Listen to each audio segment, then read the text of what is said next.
Hello, we're here. That's the wrong screen. Went to the wrong screen immediately. Hi. Hello, we're back with Asabadurni. This is gonna be a good stream. You wanna know why? Cause I'm caffeinated. That's how you know it's gonna be a good stream when I'm caffeinated. So, I'm gonna be honest here. JoJo Lands. We're immediately going into a topic to talk about because I don't know what else to do for today. Actually, I have two things I want to talk about, like different media. And I'm not going to talk about spoilers for either. So if you're worried about spoilers for anything upcoming or recently out, I'm not going to do spoilers. I'm just going to say things. First of all, JoJo Lands. Okay, so for context, right? A Twitter account I follow that sort of tells you when new chapters are going to be released and gives you sort of a time frame and stuff. They said it was going to be posted on the 19th. What I didn't know is that they meant the 19th the 19th of in Japan's time. So the 18th here, because Japan is a day ahead of us, kind of. So I didn't know that was happening, and I tried to plan my schedule around it because the last two chapters of the JoJo Lands, chapter 1 and 2, I was not able to not think about it for a week. Or not a week, but 2 or 3 days, something like that, right? So I didn't want to do that. I didn't want to read the chapter and then do a stream the same day because of that. But this chapter, in comparison to 1 or 2, 1 and 2, kind of boring, or not boring, but in the sense of there's nothing I really want to talk about. It was good. It was definitely good, but there's nothing that I can really say about it, I guess.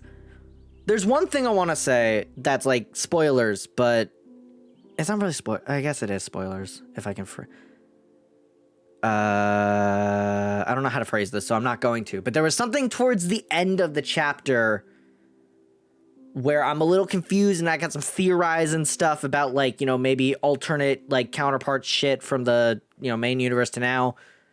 But it's all theories. It's nothing super concrete or anything, and I don't want to say anything in case I'm blatantly wrong.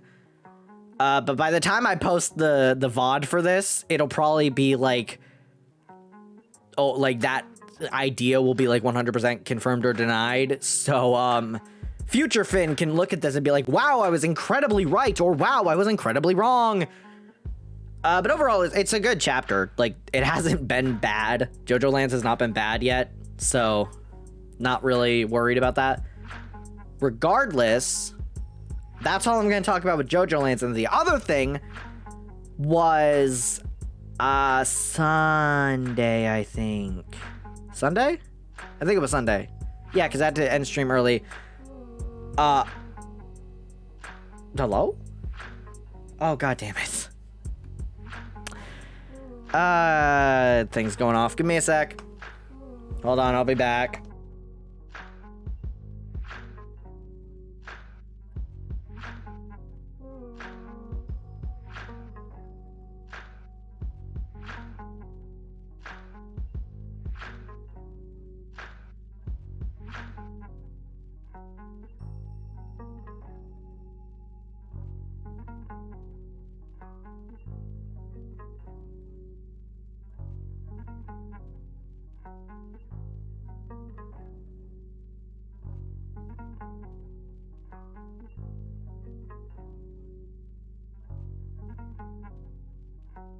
Okay, we're back. Sorry about that.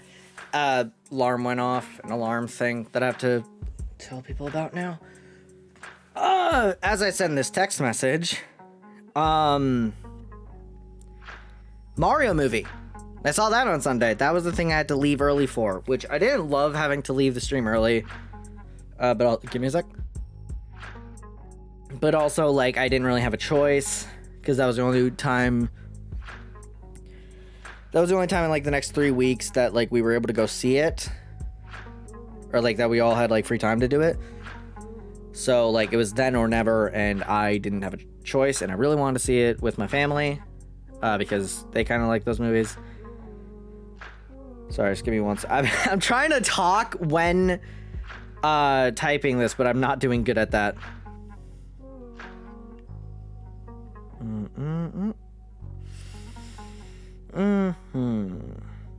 There we go.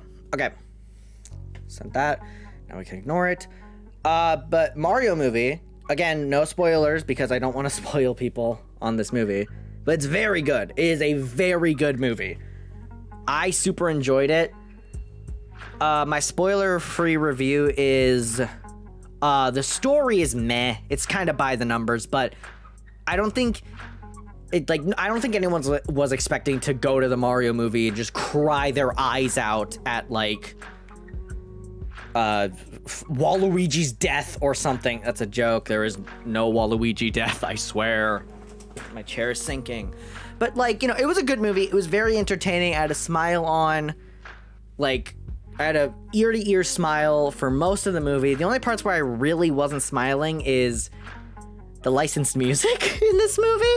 Like, here's the thing, right? There's this beautiful, beautifully composed music, like, remakes of beautiful classic Mario themes, and then Thunderstruck, and it just feels like that felt weird. Thunderstruck felt really weird, and there's others that I won't bring up, but the licensed music in this movie is fucking weird. I don't know. I can kind of get why they did it. Not a fan of it, though. So that's, like, my only real takeaway from that movie of, like, the bad stuff is, like, the music choice, like, the licensed music, the original music for this movie, amazing, incredible, loved it. But the having a stroke. Why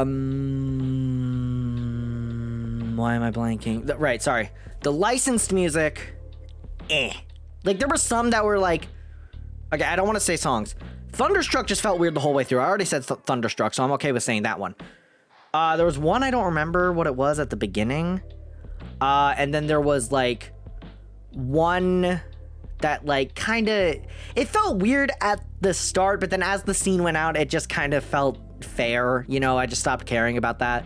And then the one at the very end, like in order, right? There was one at the beginning I don't remember. And then the one that, like, started off and it felt, like, wild, like, really that one. And then it, like, as that scene went through, I was like, yeah, it's fair. And then Thunderstruck, which I did not like Thunderstruck for that bit at all. I get why they did it, didn't enjoy it. And then the song that's at the end, I just didn't really have a problem with. That one, makes sense, and I didn't really have a problem with that licensed music. But those are my only two gripes, really, with this movie. Everything else felt good. Like, it was just a fun movie to watch. It was definitely made for, like, audience, like, for families. Like, stuff for younger kids to just enjoy and for, like, parents to, like, be like, oh, yeah, that thing. You know. Felt like a very family-oriented kind of movie for, like, demographic and shit. I think it is genuinely a great movie. Solid 9 out of 10 in my opinion. Also, by the time this VOD is on YouTube, this video will already be like way already done and uploaded and shit. But I'm working on like an actual video to post on YouTube. Like not just a VOD, but like a video. It's not a friendly shenanigans. Cause that has been like an issue for a while. But I am working on a video for YouTube. It's entirely for me. I'm not doing it for anyone. This is mainly just like me for my own sanity. And you all will figure out what that means soon. I didn't say y'all. You're having a stroke. Gaslight. No, I'm kidding. But yeah, so I'm working on a video and I'm really excited for that. Do I have anything else I really want to talk about? I don't think so. I think that is everything I want to talk about. With that said, let me turn off this music. There we go. And let me do this so that my computer doesn't have a stroke the whole time. And then let us get going. Bum bum bum bum bum bum bum bum bum bum bum bum. All right, let's go. Continue. All right. Twisted Karma and last. So, if I remember correctly, what happened last time was we were about to get the red-headed gang to show up, if I remember correctly. They were just about to come into the courtroom. I think that's what was happening last. Also, side note, for the video that I was working on, that I was talking about literally 30 seconds ago, I was doing like a lot of recording just now today for that. So if my voice sounds scratchy or if I get more water than I normally do for streams, that is why. And that's the only hint you're going to get for what this video is that it's for my own sanity and my throat might be a little raspy because of it. That's it. Here we go. 22nd of November, 12:33 p.m. The Old Bailey defendant's antechamber. Oh, God. Oh, there you are, Odo. What kept you, my dear fellow? Hello, Mr. Sholmes, Gina. Sorry, it's been a weird streaming week. You sure about what you said in there? That the boss, you know, actually died the day before? It's pretty hard to swallow. I feel like... Alright, whatever. Yes, I was shocked by the revelation too, Gina. Oh, hey! Hello, BrizzCG. Welcome. Welcome to the stream. Did my fucking Fugi break? Wait, my Fugi might have broke. I think my Fugi broke. Give me a sec. Wait. Alright, we're gonna do this. Give me a sec. Let me fix this. I know OBS. I know OBS. It's a Fugi is the thing that lets the little guy jump up and down. It's like a Discord. It's not an add-on, but it's like an extension, I guess. Where basically every time audio picks up on Discord, it'll show the little man bouncing. And now it's breaking. Can it work? Yeah, I know. I don't care about what's new, Discord. I want my Fugi to work. Please? Oh my god, it's breaking. No! I want my silly little guy. Please? What is it saying on... Hold on. Oh god, audio is dying on this too now. Oh, wait. Are we there? Ah! God damn it. That. Strong up stream? No, it's not. What the fuck? Let's do this and this. Okay, let me try this. Leave the call. You're gonna see my profile photo. Like my actual Discord profile photo. Oh. Okay, there we go. I fixed it. Yay! Alright, here we go. Yes, I was shocked by the revelation too, Gina. As was I. Possibly more shocked than both of you. Oh shit, wait, I realized something. Hold on. Dude, I keep fucking noticing errors.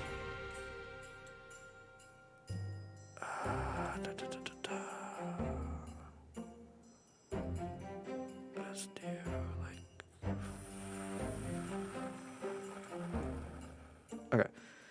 Sorry about that. God, I'm having so much...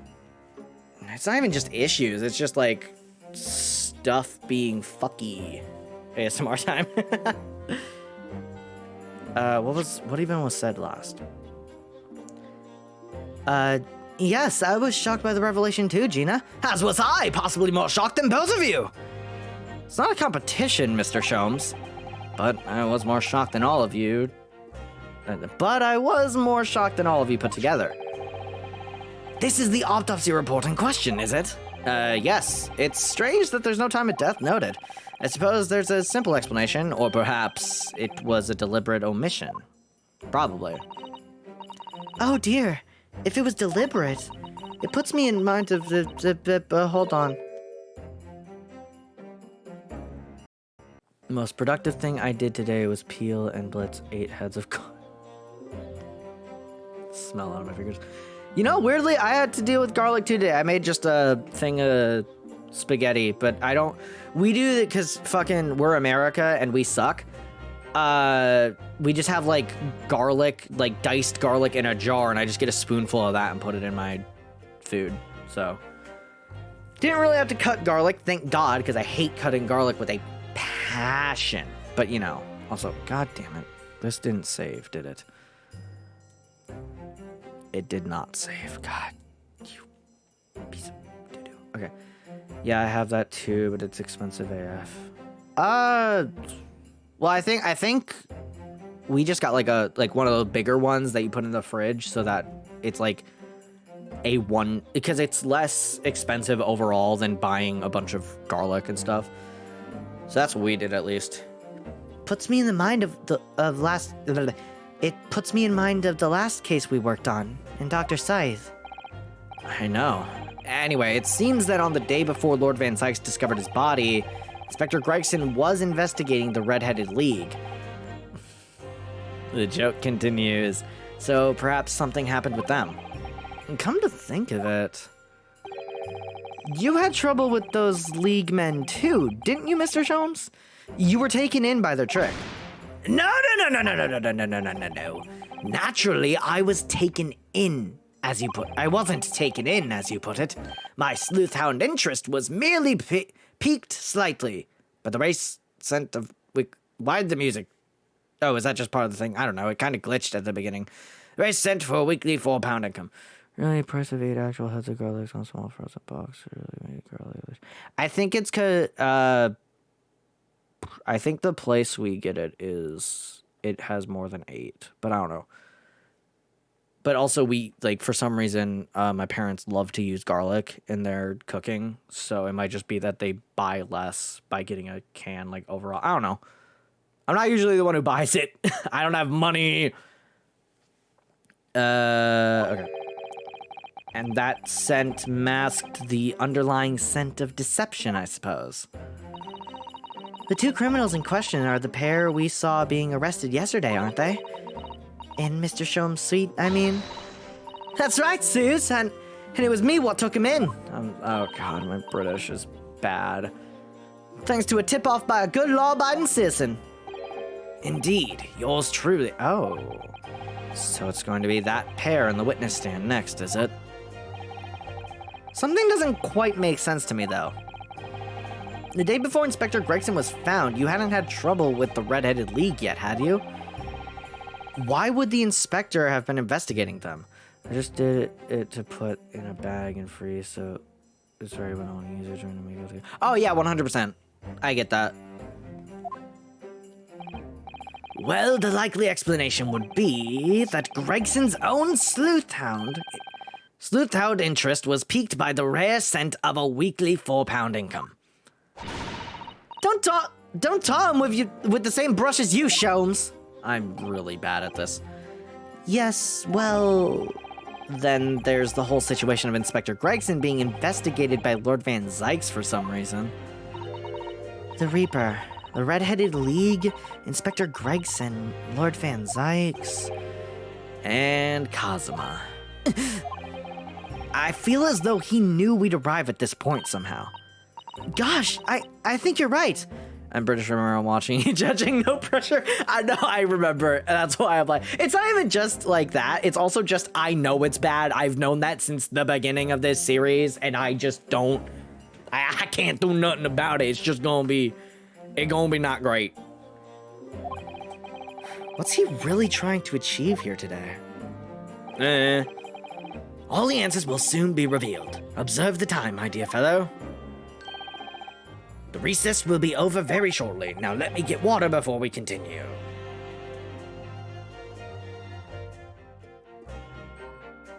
Okay. Alright, we're good. You keep on with your new boot goofing in your scalp poke. That's very... You keep on with your boot goofing in your snake skin scalp poke? Yeah, that's very... Yeah, that's fair. Yes, you're right.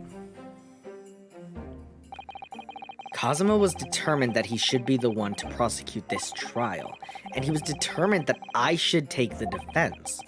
Just what is it that he's hoping to make me see, I wonder? I get the feeling we're a long way from the end of this trial yet. Woo! Are you ready then, Miss Susato? Yes! Cool! Alright. 2nd of November, 1 p.m., the Old Bailey courtroom! Damn, look at his fucking pose Van Sykes is doing. In the name of Her Majesty the Queen, I hereby declare this court to be in session again. We resume the closed court hearing for Barrick Van Sykes, here present, who stands accused of murder. Now then, Prosecutor Asogi. Hold on. Okay. My lord. Have you summoned the witnesses as requested? Yes, the 2 members of the Red-Headed League who planned and carried out the deception. They arrived not long ago from the local prison by police carriage. Very good. Good shit. Bailiff, usher the 2 men into the courtroom. Oh, fuck it. No shot! Hold on! Hold on! We were just fucking talking about me making, like, I just brought up that I made spaghetti today, and now the little redhead shit in green, I might add, is fucking eating spaghetti. Fuck you, game! No! You cannot do that! I just made the fucking thing, I just said I did spaghetti. Fuck you, game! Shut up! Are these your relatives? No! Maybe like very distant in the past. I don't fucking know. God damn it. Okay. Jesus Christ. These 2 men are currently being held by the police on suspicion of attempted extortion. You may omit your occupations, but state your names now for the court. Oh, he looks like a prick. I am Fabian de Russo. Sure. We'll go with this sort of generic, posh, dickhead voice. Unless he's French, in which case we'll add a French accent later. I don't know. A descendant... Oh, fuck me. He is British. British, French. God. Here we go. A descendant of the great Russo family from Nice. I know it's, like, not actually pronounced nice, but I'm gonna say nice because I don't even want to bother Googling it. Stereotypical French and stereotypical Italian. God. Nice. Okay. A descendant of the great de Russo family from Nice in France.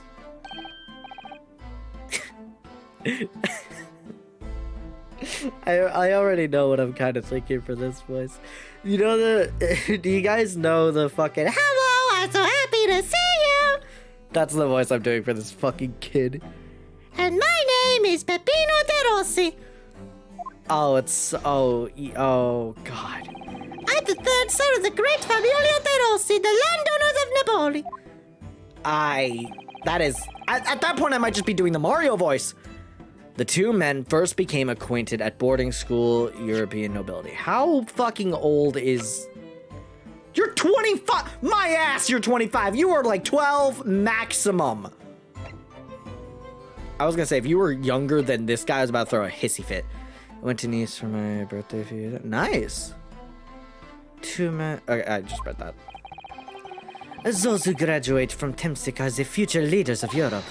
But, do you have any idea how boring it is to be born with noble blood?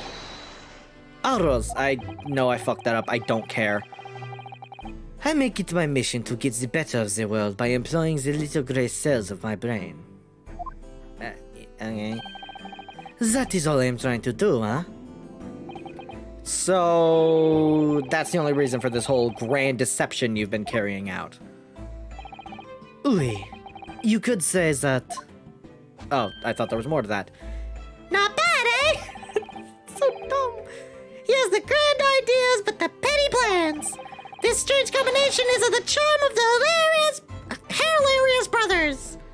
I hate this. I'm so happy to see you. See, couple? What? Listen to me, Peppino. What, fucking Peppino? What the fuck? I hate this. Listen to me, you know. Listen to me, Peppino. I have two things to say to you. Are you able to tell me one of your grandiose... And anecdotes. I genuinely had to see if that was fucking Italian. Are you about to tell me one of your grandiose anecdotes? Evita! Firstly, I want you to stop calling me this capo. And secondly, we are not the hilarious brothers. This is a serious business. Chévero! There it is! The couple's trump card! The furrowed brow! This is deep, couple! The furrow, the meaning of your words! I hate this so much. I don't want to voice this little shit. The court has been led to believe that under the banner of the Red-Headed League, you have conspired to swindle money from unsuspecting members of the public. Is that true? Oui. Say fuck you. And what exactly was the nature of this deception by which you planned to defraud? Oh, look at him. Alors, I will explain it.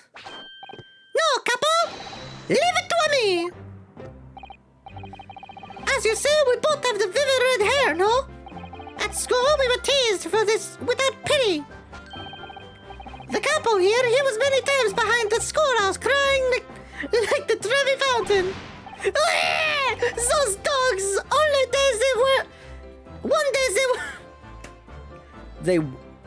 One day they world will... Oh, they were... I'm stupid. I thought they was meant to be like they, and... Okay. Those dogs, one day the world would respect those redheads. Every night he would bury his head in his pillow and... C'est bien, Peppino, enough! I will explain the rest. The first step was the newspaper advertisement. About 1 week before the plan was put into operation, we listed the same notice in every paper in London. Yeah, we saw that notice. We did see that. It was this one, I believe, entitled To the Red-Headed League. Oui, says, I don't even care. I hate it so much. I'm gonna fuck it up every time anyway. I am honored that you have seen it. It states that the only condition for joining the league is having flame-colored hair. That's crazy, guys. It's fucking wild that's the only thing. All right. And if you satisfy the interview panel and are admitted into the league, you could receive a weekly income of £4. On the date specified, red-headed hopefuls gathered in droves at a park specified in the advertisement, and from each person present, this pair took an application fee of 5 shillings. And with the money to France. Oh, shit. And with the money to France. It was a plan most elegant, non? No, it was most dishonorable. But to be frank, I'm stunned anybody was foolish enough to be taken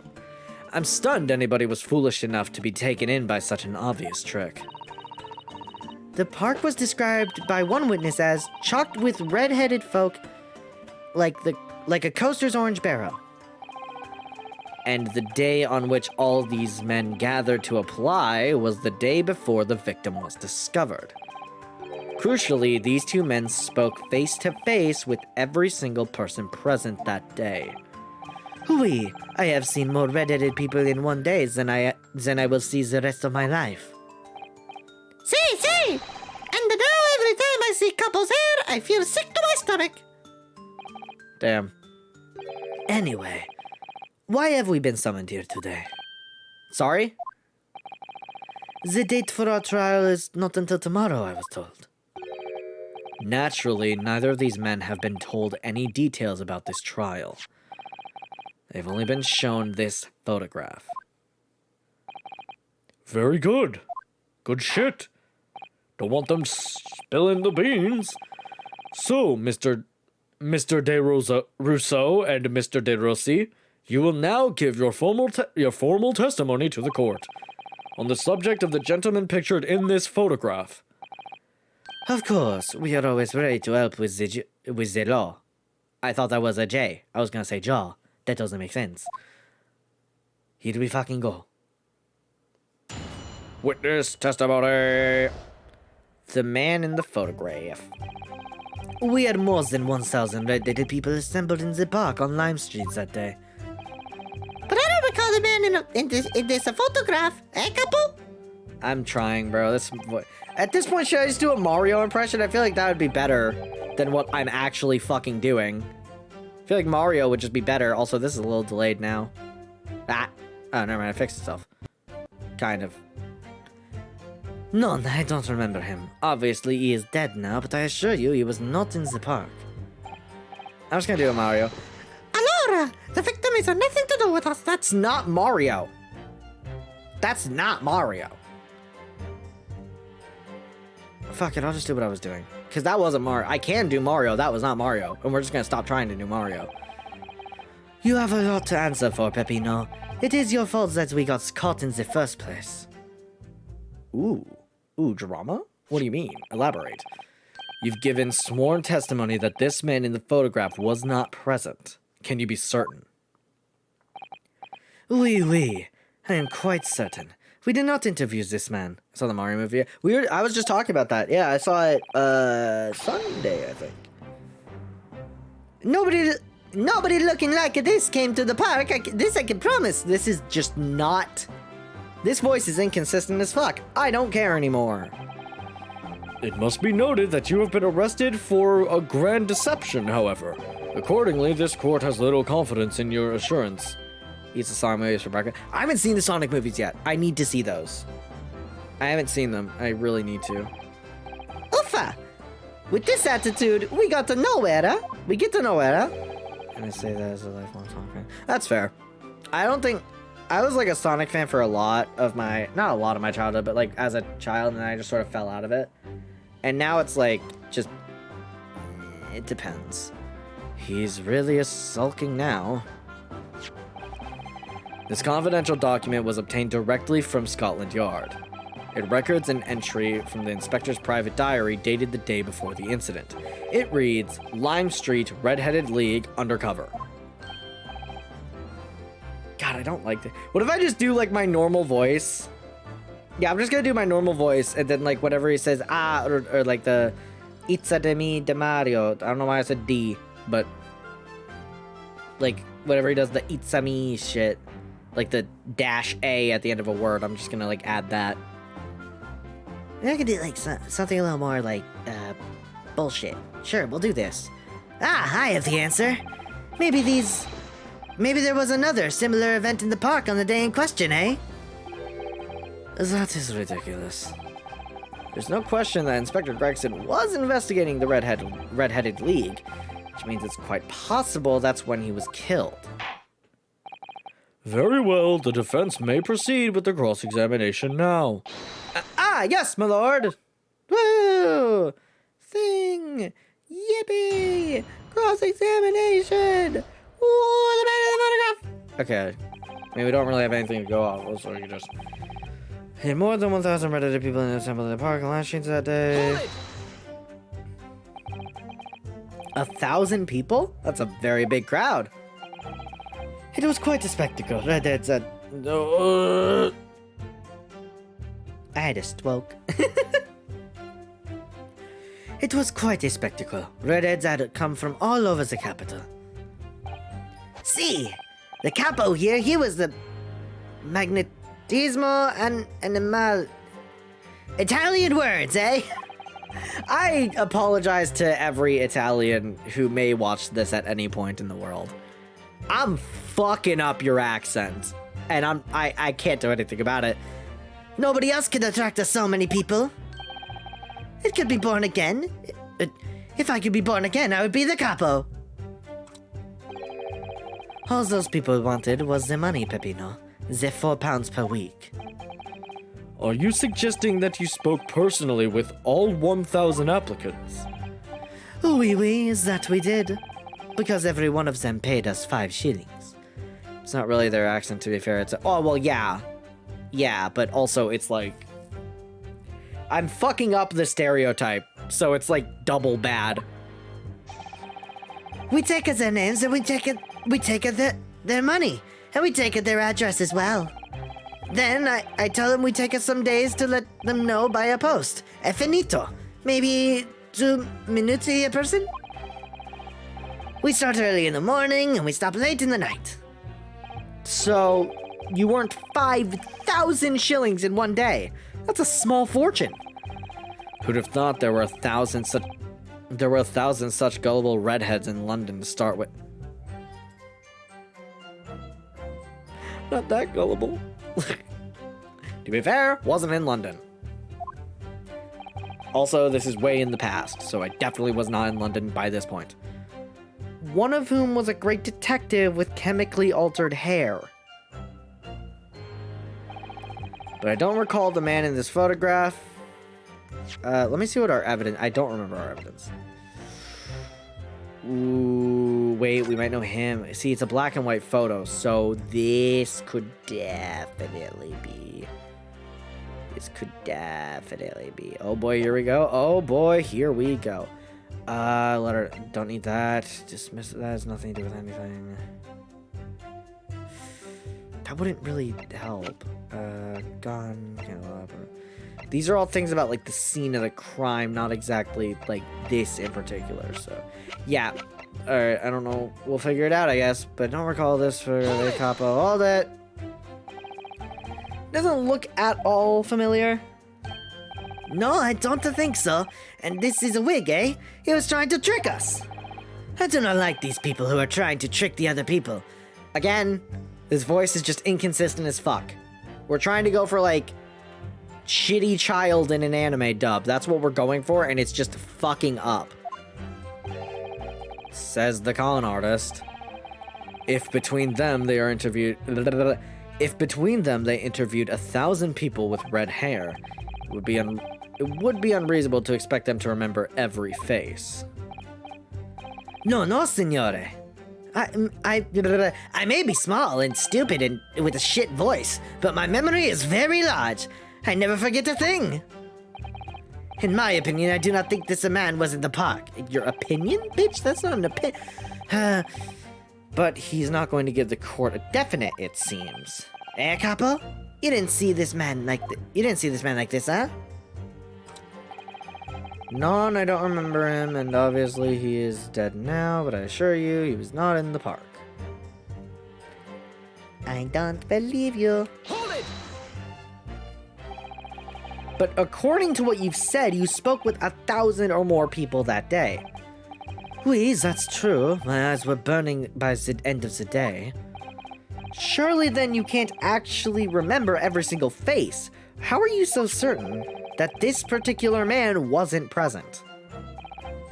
Normally the red hair is very distinctive, eh? But not when you have 1,000 redheads crowding around. Then it is just an eyesore. I mean, I kind of get what he's saying, because looking at the three of us here, yeah, I kind of hate the color red in the moment. But if there was some other information you could give us, maybe then we would recall. That is not the line, Peppino. Remember, we do not remember him. We are sure of that fact, huh? If there was a man with a red hairpiece, but his mustache did not match the color, then I do not think I could have forgotten him. That seemed a little iffy. Seemed like you were trying to corroborate your story, huh? Cosima said those two had only been shown that photograph and they'd been told nothing else at all. What if I fed them just one other detail about the victim? For example, fish and chips feels like a very common thing with him, at least, right? Hold on, I'm gonna save, because I don't want to fuck this up on fish and fucking chips. That feels like that's so iconic to him, though, right? Because I don't think they would know his name. He definitely wouldn't give them his profession. Fish and chips just feels so him. It's either fish and chips or his name. So fish and chips, because I think that's more him. I can certainly appreciate that just knowing the man had red hair wouldn't help you remember the situation.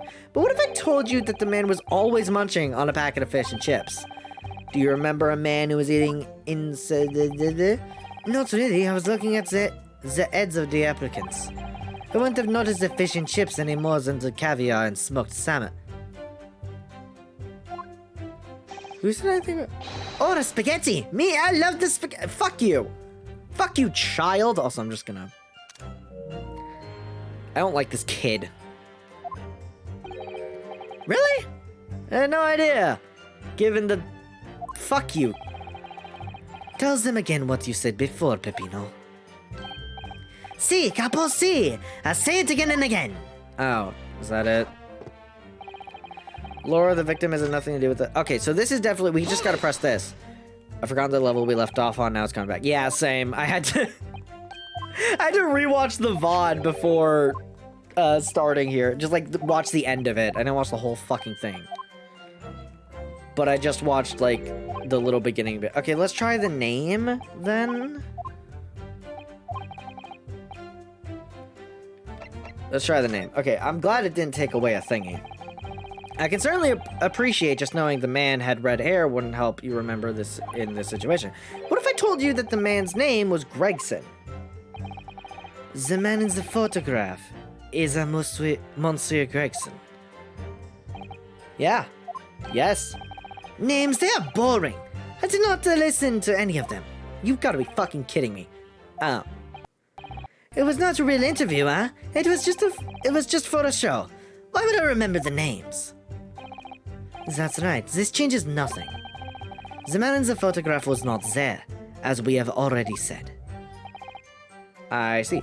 Why would he... I mean, I guess that's the most, like, stand-out bit, but why would he say that? It seems there's little to be gained from pursuing this point further.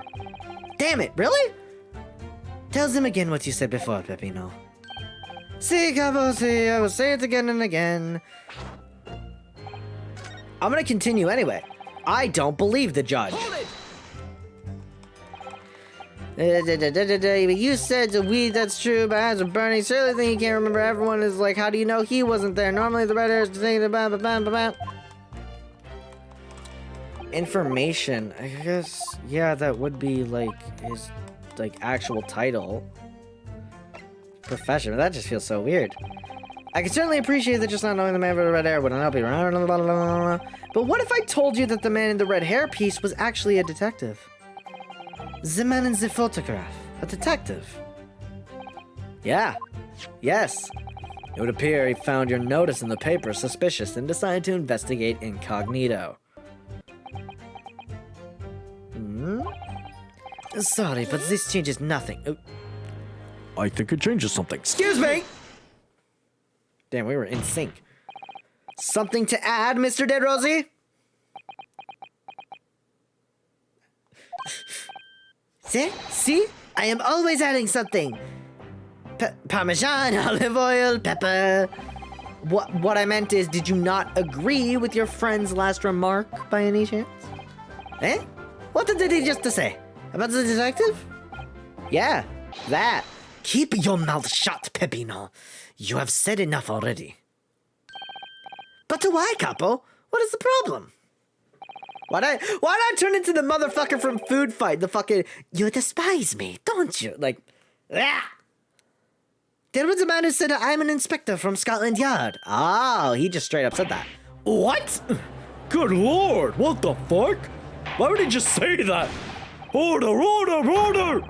Explain this, Vote face in your testimony witness. It's simple. A man who was at the park said to us that he was... There was no such man. My dad... the fucking... I don't know. What are you saying, Capo? Have you forgotten, eh? I have forgotten nothing. Nobody like this came to the park. Basta, Capo, basta! You beat me at many things, but not to the memory and the meals. Like I said, when it's time to eat the pasta, no one is a faster. Jesus Christ. It's such a, like, Italian fucking stereotype, too. Like, I cook the meatball type shit.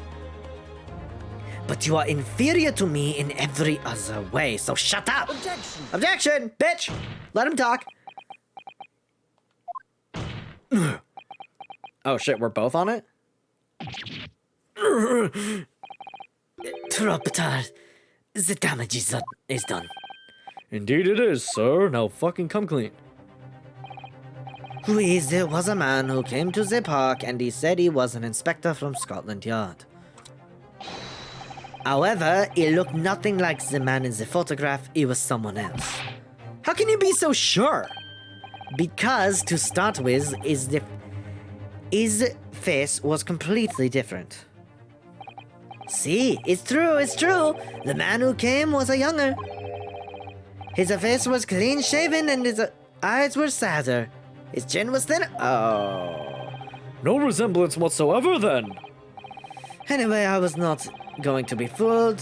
I took the obvious precaution and said to him, if you are really a detective, show us the proof. See, the capo here, he doesn't take a no nonsense, eh? But he was well prepared. He said he had identification. Identification? You mean official police inspector's identification? That is most unconvincing. Sorry, my lord? Counsel, no incognito inspector would offer his identification for inspection. It's quite out of the question. It's probably Sholmes, right? Definitely. Why would he expose his true identity? Clearly the papers were fake. So, Capo, you are a genius. As we say in Italia, it takes a thief to recognize another, eh? And what happened after he announced that he was a detective? It became very annoying. He said, you are under investigation. So I took his papers from him and chased him out of the park. It was fantastico, and look, here is his identification. So you stole it from the man, and the police didn't steal it from you. He had it coming. He made us very scared. But he was not who he said he was. Indeed, the person described does not appear to have behaved as a true inspector would. However, I believe it would be prudent for these identification papers to be entered into evidence. But I like them. I don't care. Let's find out. Now, let us return to the witness's testimony. Give me a second, I need to look at who the fuck this was. Police warrant. Oh shit, was it dude? Well, I suppose we should see what this inspector's identification looks like inside. Is it dude? Is it I forgot his name, the missing husband. Yes, it definitely looks fake, doesn't it? It's either the missing husband or Sholmes. Out of interest, what name is given? Probably just something plucked out of the air. It's Tobias Gregson. That's not plucked out of the air. Wait, what?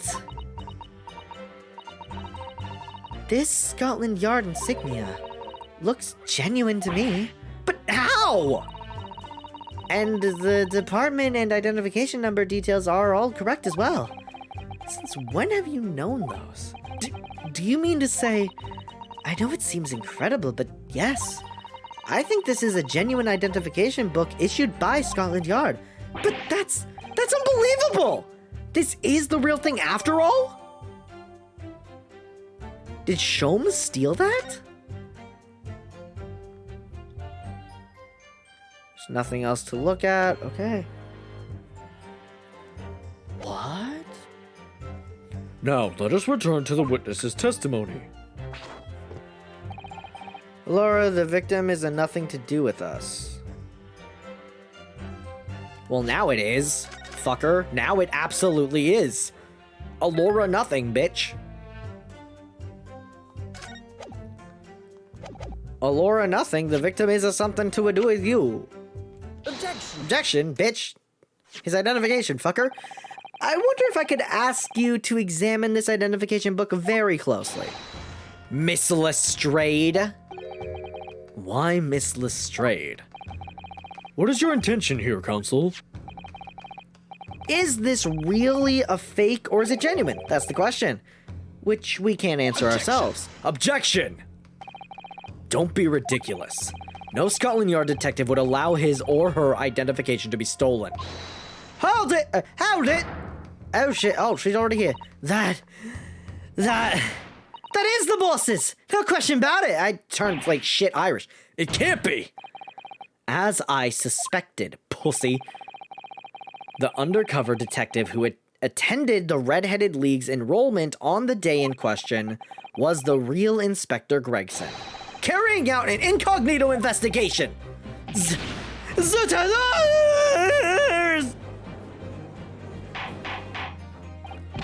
Order! Order! But if the boss had his identification stolen, it would have reported it straight away. I mean, he was always on at me about it. If you lose some, I'm having such a fucking stroke. If you lose some, it report it at once, he'd say. Could it be then? I don't know why I turned like an old. Could it be then, perchance, that the matter? That the inspector was physically unable to report it? Physically? What are you saying? Unable to? You're not suggesting. Yes, it's quite possible that he was killed before he had the chance to report his identification stolen. I didn't have enough breath. No! Oh, damn, that was a cool animation. Shit. Bing, bing, bing. Order! Order! Order! The defense posits that the victim was killed the day before his body was discovered at a different location. Do you two have anything to say about that?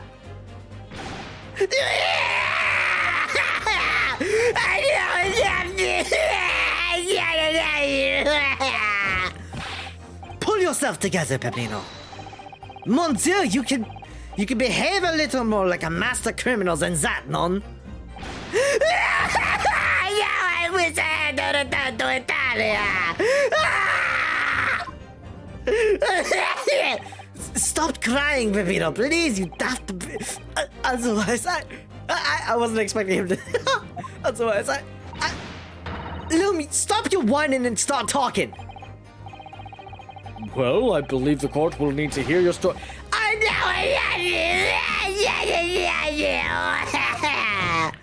know. But you will tell everything, or face the worst possible outcome.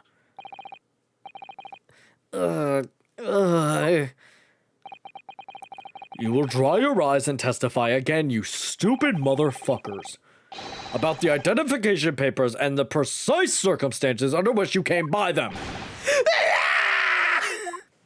It just keeps going. For crying out loud. He's crying out loud. Oh, that's a knee slapper right there. Oh, okay. Witness testimony. They're crying like bitches. The detective and the identification and the tears. The truth is, we took him prisoner. Fucking what? We took him prisoner and kept him from the night that our secret hideout. If only the swear words were part of it. You know what? It's part of my canon. Even so, I didn't think he was a real detective. I was too scared to let him go that day, just in case.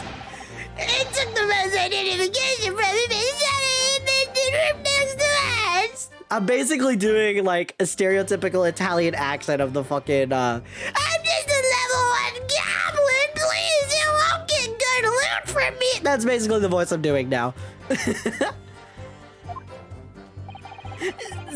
There might have been a little tussle, but we did him no harm. And the next morning, we let him go. He spent the night in his room. It was enough to hang in prison, really. Jesus fucking Christ. This is outrageous. You imprisoned the man? But now I didn't say no. It was nothing like a prison. I just kind of want to keep doing this voice for him. He was very comfortable and calm and happy. We're not going to do that for the whole time, but I want to. Just know I want to, but my throat would give out. I would actually start talking. You know how Ghost Freak sounds in like Ben 10? That's what I would start fucking sounding like. Hey, Capo? The fucking I'm free type shit. It was never part of my plan. I swear it. Oh, he's done crying. Uffa! So you think this was my fault, eh? Just because I got the date of the ferry wrong? By 1 little a day. Oh. I do not think it was your fault, Peppino. I know it! No, por favor, Capo. It is not fair. You shall have plenty of time for squabbling back at the prison, gentlemen. I don't know why I gave a more dignified voice for that, but... Oof! I don't believe this. How could he have been a real detective? Counsel for the defense, proceed with the cross-examination. So on the day before the incident, Gregson spent the night confined in this pair's hideout. Interesting. Cross-examination! The detective and the identification. The truth is, we took him prisoner and kept him for the night in our secret hideout. Hold it! Okay, where the fuck is it? Do you realize what you're saying? You have to believe me! I never intended for that to happen. I'm sure the detective did not intend it either. Do you think? But there was nothing else I could do. See? Nothing else! It was a first crime for the couples. He was at the end of his wits. I have told you before, Peppino, that is not the way to describe a criminal mastermind. What about this hideout of yours? An old empty house behind the park on 9th Street. Oh. We rented out a place for 2 days. It was an inspired idea by the capo here. An impulsive idea, I would say. No, not impulsive, inspired, eh, capo? What am I supposed to say to that, Peppino? And it was in the house described that you can find Inspector Gregson, was it? But you have to remember, I was under the impression that he was a pretender, not a real inspector. That doesn't quite add up, though. If you didn't think the man was a real inspector, there would have been no reason to take him prisoner, would there? No, you're right. But we couldn't be completely certain. Right. Also, just real quick, hold on. You're a detective, I was too scared to let him go. Hold on. Hold it! I want to go back here. I wanna... just... Reaction image! Do you think? Sorry, I just want the reaction image. That just feels like the perfect shit to use on Twitter. Or like any... Twitter's like the only one you can really use that for. Or just like talking with friends. Those feel like the only two options, really.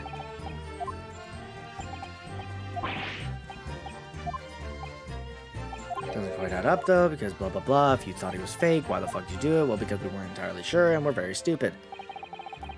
Even though I didn't think he was a real detective, I was too scared to let him go that day just in case. Hold it. Too scared? Why?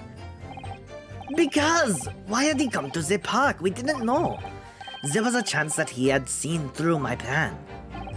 And if it wasn't the case, he would go straight to the police station to blow the whistle on us.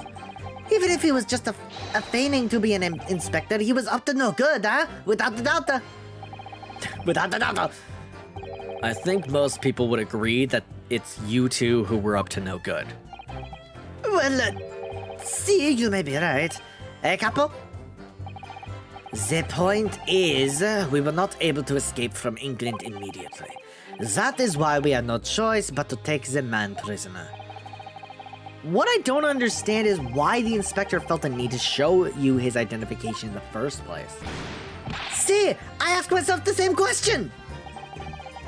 We were writing down the names and addresses of all the people who we took 5 shillings from that day. I've forgotten what name he said, but the address, it startled me. See, address, Scotland Yard, Homicide Division, he said. I turned Irish, or some shit. What? He probably didn't like your face, Peppino. Anyway, I was not rude, just politely asked him why he had said it. And that's when he shared that he was an inspector. Not long afterwards, he took out his identification. What was Inspector Gregson playing at? I don't think it was Gregson, I think it was Sholmes. Tell the court what happened next. You took him back to your hideout, you say? See, we did that! Alright, we're not doing that. Took the man's identification from him and shut him in the room next to ours. So, okay. That being this identification book here, correct? See, that is the one! What made you believe that it was a forgery? I've never seen a real one, of course. But he was so suspicious, this man. Allora, I was thinking, must be a falso, capo? Oui, it is just as Peppino has said. We were convinced it was not genuine. And so together, the hilarious brothers, we took a man captive. All we did was shove him inside a locked room. Then we made preparations to transport all of the money. In for a penny, in for a pound. Yep. So might have been a little tussle, but we did him no harm, and next morning we let him go. Hold it! What do you mean by a little tussle exactly? I cracked my neck. I didn't mean to crack it, but that felt good. Ah, that felt really good, actually. What do you mean by a little tussle exactly? Huh? Buff, it was nothing, just a minor incident. Why'd I turn like, fucking, you are an Asta girl! My god, pull yourself together! That's what it felt like. The falso inspector, he was a real piece of work, capo? What happened? The fight was a disaster. We gave him a nice room, and what did he do to her? In the middle of the night, he tries to escape through the ventilator. Can you blame him? We chased him, Bonsoir, and we got him again. I think I said that right, Bonsoir. Can you blame us? Wait. You didn't shoot the man in your haste, did you? What the who do you think we are? Of course not! I simply caught hold of him again and took him back to the room. Well, it seems like you're lying, Rousseau. Excuse me!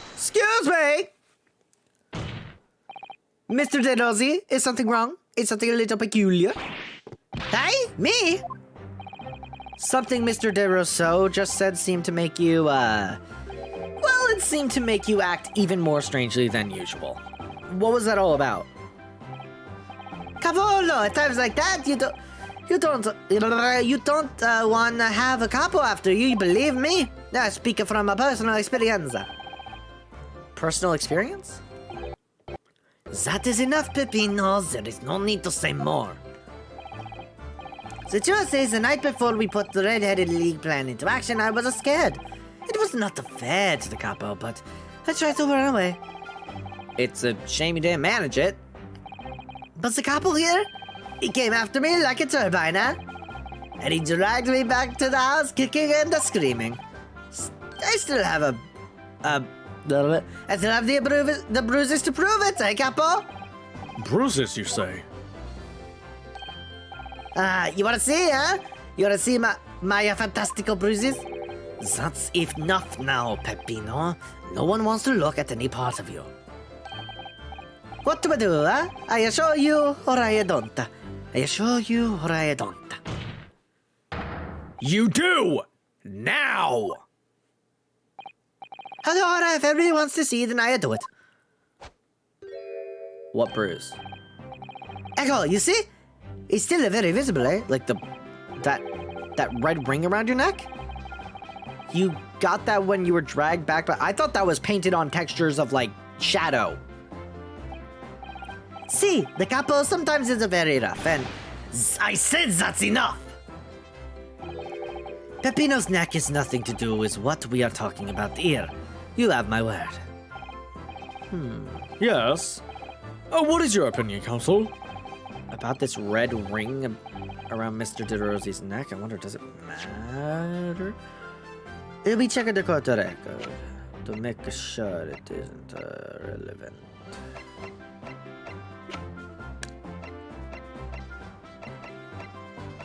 Like, this is like useless at this point, right? Swiss on that means nothing. I mean, I'm sure it's important. I just can't see how yet.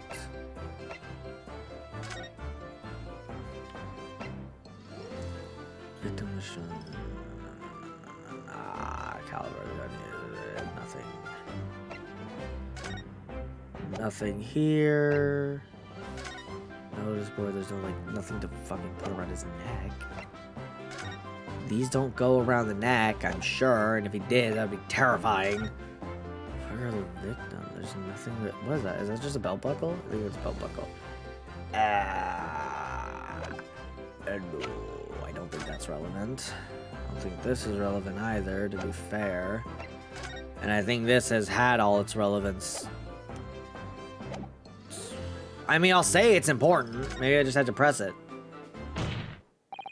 Mr. DeRosie, I'm going to have to ask you to amend your testimony with details about that mark on your neck. I'm sure... Capo, you see? Everyone is interested in what I say, huh? Very well, you will amend your testimony as requested, Mr. DeRosie. See, if you really want to know.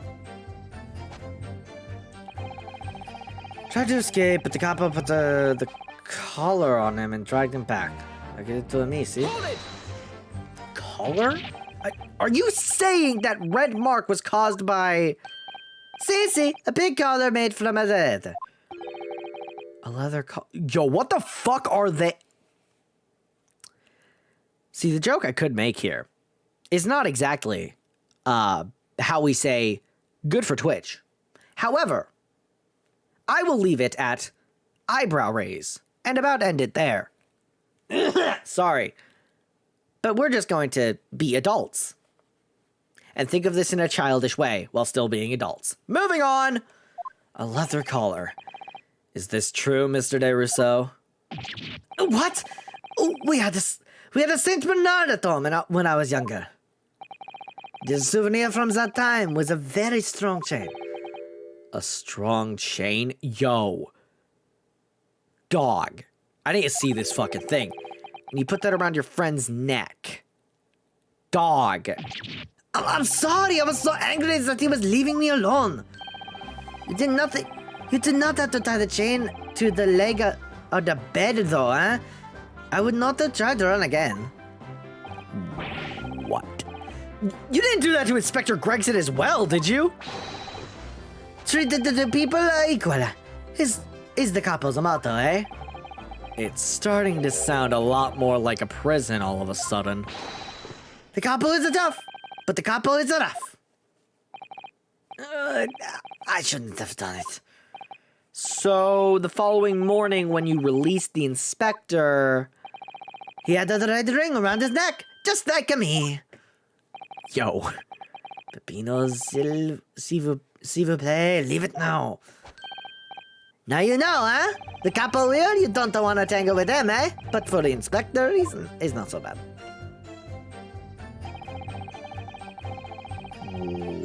What? Wait. So anything? Hold on. Look at the fucking photo of Gregson. Is there a red ring around it? You can't really tell. It kinda looks like it. Kinda. Vaguely. I'm gonna try it. There's no... like... there's no overly great visual of it.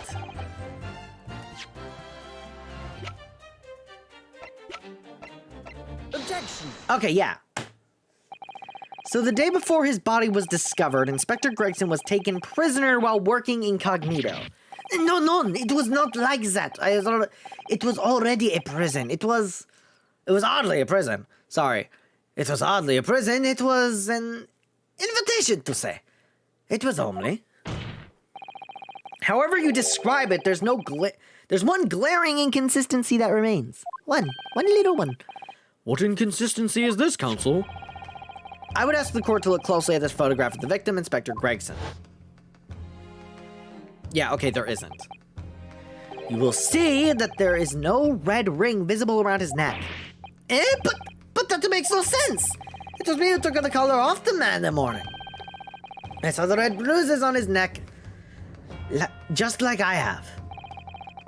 Given that the mark is still clearly visible on this witness's neck, we'd expect to see bruising on the victim who was put in the collar more recently than Mr. De Rossi. Indeed, that is most peculiar. But we tell you, huh? We said this from the beginning. Many times. The pedo is right.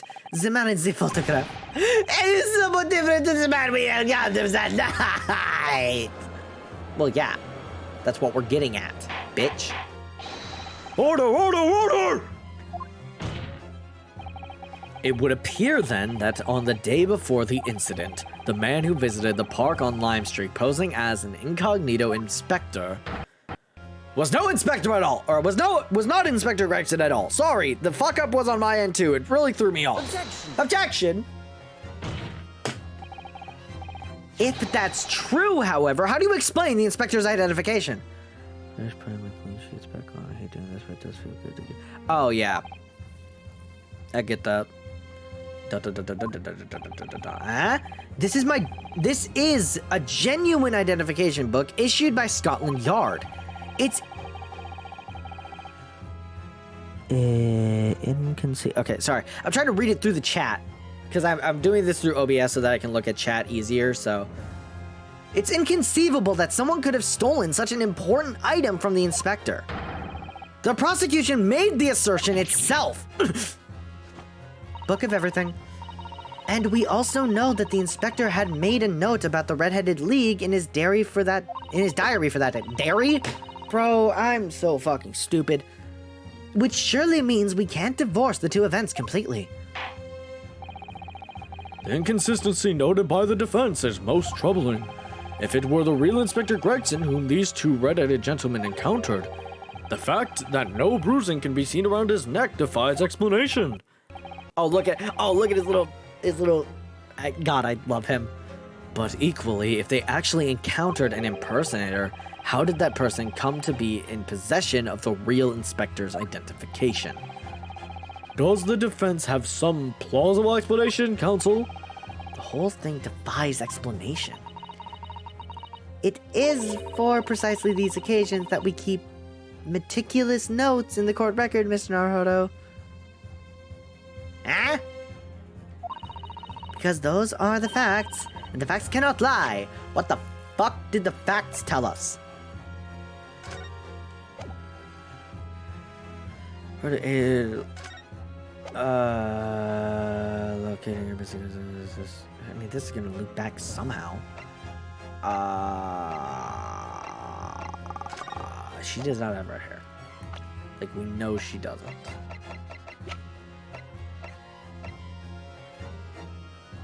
Damn.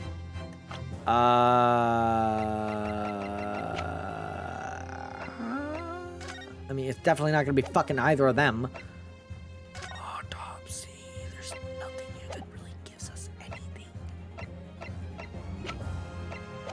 fucking know.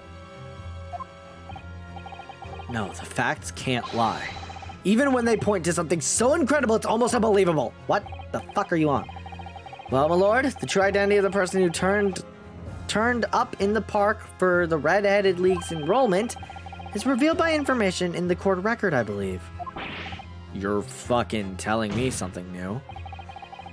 Very tantalizing, Mr. Naruhodo. So why don't you help us all to see whatever truth it is that you've apparently seen? Who exactly was the inspector that appeared before an No fucking shit! Wait. It can't be Gregson. That's what we're getting at. It's an imposter, right? Though it seems incredible, I admit the undeniable facts point only to one thing. Since no bruising can be seen on the victim's neck, the person who these two red-headed men took prisoner that day cannot have been Inspector Gregson. In other words, your whole argument up to now has been a waste of time. Objection! Fuck you!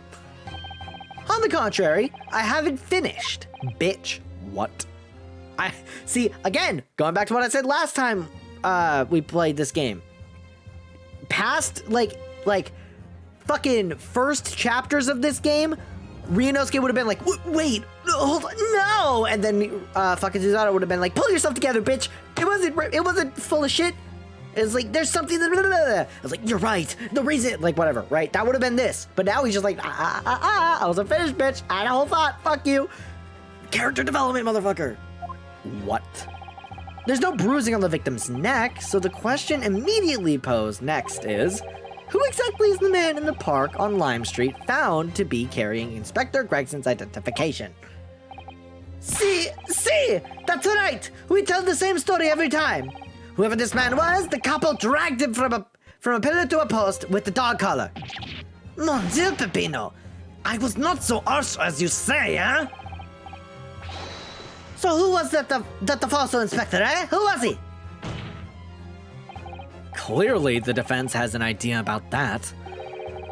About the true identity of the man these two imprisoned that night. I must ask the counsel for the defense to elaborate post-haste. Who did the witness encounter in the park? Sholmes, right? Because the only people we know that were there were Sholmes and Gregson. And if we're saying it wasn't Gregson, it's fucking Sholmes. Take that! It's surely no secret that... Damn. Oh, really? On what grounds? Well, I said it was no secret, but that part is. Dear me, if ever penalty was an order, it's now, I feel. It's like a punishment. The capo can lend you his collar if you want that. Perhaps my learned friend needs to experience what it's like to be dragged around the streets by the net. Huh? You can't... Huh? Huh? You can't... Who? Kazuma! Give that to the bedroom, bro. Sorry. Look, I make the joke. I make the I say joke, headcanon, that they're like boyfriends. So fuck you. Let me have my joke. I'll use my imagination, thanks. Well, Miss Naruto, the red ring produced by the collar is clearly the crux of it. Yeah, that's exactly the joke I was making. Wait, hold on. Wait, I didn't read that. Well,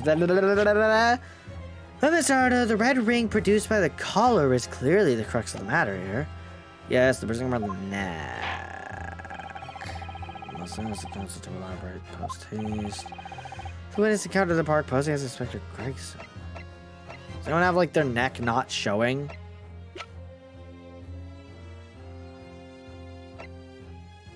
Don't worry, I have never watched a single Ace Attorney stream that doesn't ship Phoenix and Edgeworth or Rena's King Cosmo.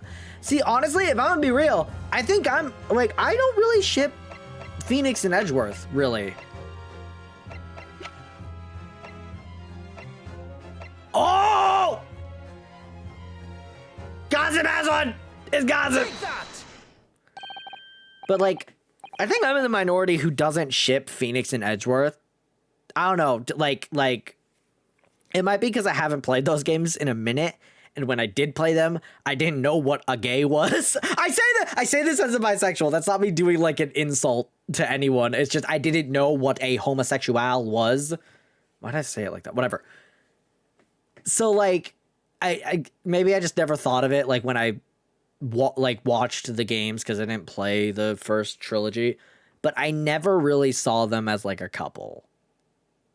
Personally, never thought that. But maybe if I looked back at the game, I'd be like, oh yeah, I see it. But who knows? Goodness me, isn't that? One of the witnesses who was in the stand this very courtroom earlier today. Oh god, am I gonna have to do his voice? A nameless man whose only occupation appears to be peddling hearsay to passersby. I grew up sheltered. No, I grew up dumb. It wasn't that I was sheltered. It was just that I was like, I just never heard of it. Or if I did hear of it, I didn't like recognize it. My first memory of experiencing like any sort of LGBT anything was my mom watching some movie where Alec Baldwin and not Russell Crowe. What's his fucking? Is it Russell Crowe? Russell Brand. There it is. Some movie where Alec Baldwin and Russell Brand had like a gay relationship, and my mom was watching it, and I just walked into the room and I laughed because I thought it was a joke because I didn't know that was a thing. And then my mom was like, "Oh no, that's a real thing that can exist." I'm like, "What?" My world is opened, and that was way before Ace Attorney, so it was just like I didn't think of it. What on earth would a street seller be doing with a police inspector's identification papers? Witness! Is this the man or not? What has happened to his lip? See, this is a man. This man is not the red-headed league, eh? He's looking for the twisted lip league, no? Perhaps rather than making such a rash claim next time, you should bite your lip instead. Urgh. It seems improbable, yes, but one undeniable fact remains. During his testimony earlier, I noted something around the man's neck. A red ring of bruising. Eh? What? The defense demands that Mr. Gossip be brought back to the stand. Oh, impossible. Order! Bailiff, what the fuck? Bring the aforementioned witness back to the courtroom, fuck, immediately! I'm fucking sick of it! Just the judge snaps. Hey, bro, what's good? I have to do his voice again, I'm not ready. Yep, they have the same mark. Well, I never. An undeniable ring of bruising indeed. And identical to that of the witness beside him. Oh, fuck me. Now, what's going on here, eh? I always had this me. That's a birthmark, isn't it? Birthmark, you say? I assume the reason you've been recalled to this stand has been explained to you? Something about an inspector again. I'm telling you, you've got it all wrong as usual. You're denying all knowledge of it. Well, of course I am. Are you trying to kill me with all the nonsense there? Well, at least you'll have more stories to peddle back on Fresno Street, won't you? Now, we're going to need you to testify again. I love your gossip voice. I try. It's just annoying because trying to get that like lip thing, it's so inconsistent. Like the fucking type shit. But I'm trying. Hold on, let me. Alright. Sorry, I need water. And you, Mr. De Rousseau and Mr. De Rossi, I'm sure you'll cooperate, won't you? Do we have any choice? We are in a big trouble, eh, Capo? That's quite enough dilatory chatter. Proceed with the testimony. Fucking dickheads. Right. Witness testimony. The inspector and the identification revisited. The man who claimed to be an inspector that day was definitely not this man. He's right, see? You think we would have forget these grand lips, huh? I never leave Fresno Street, alright? I have no interest in any red-headed league. I'm all over the world, me. I've no kinfolk or nothing. How would I be involved in something like that? Just look at me, eh? Does it look like I could carry over this guy with a face like this?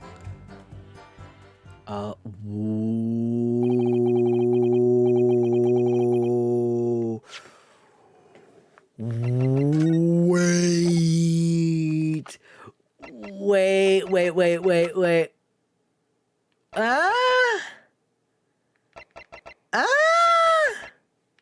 They got a similar jawline. They got like the curly hair. I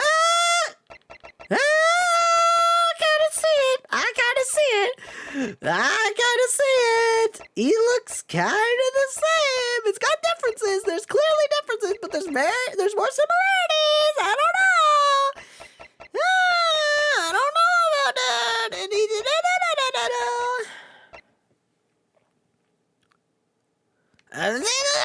Okay. It would certainly appear that we have the wrong man. No, you're full of shit. Fuck you. What have I been telling you, eh? There was no need for this pointless testimony. That's right. I'm just a simple peddler, remember? Fresno Street's all I know. How would I have come by a police inspector's identification book, eh? Well, yeah, that's hard to explain, but... A brief cross-examination, I think, counsel. Very brief. Isn't there anyone in this courtroom who thinks I might be onto something? I stand steadfastly at your side as always, Mr. Naruhodo. Oh, Kazuma's thinking it too. He's like, I know where you're going with this. Well, actually, no, he wouldn't. He would not go where I'm... He would actually not know where I'm going with this, but... He believes in me. He just didn't want to say it because he's the opposition. And, ooh, God, you're fucking hot, Kazuma. Sorry. All right, Inspector. I'm going to save real quick because my first thought is immediately disguise and then show the photo of the dude.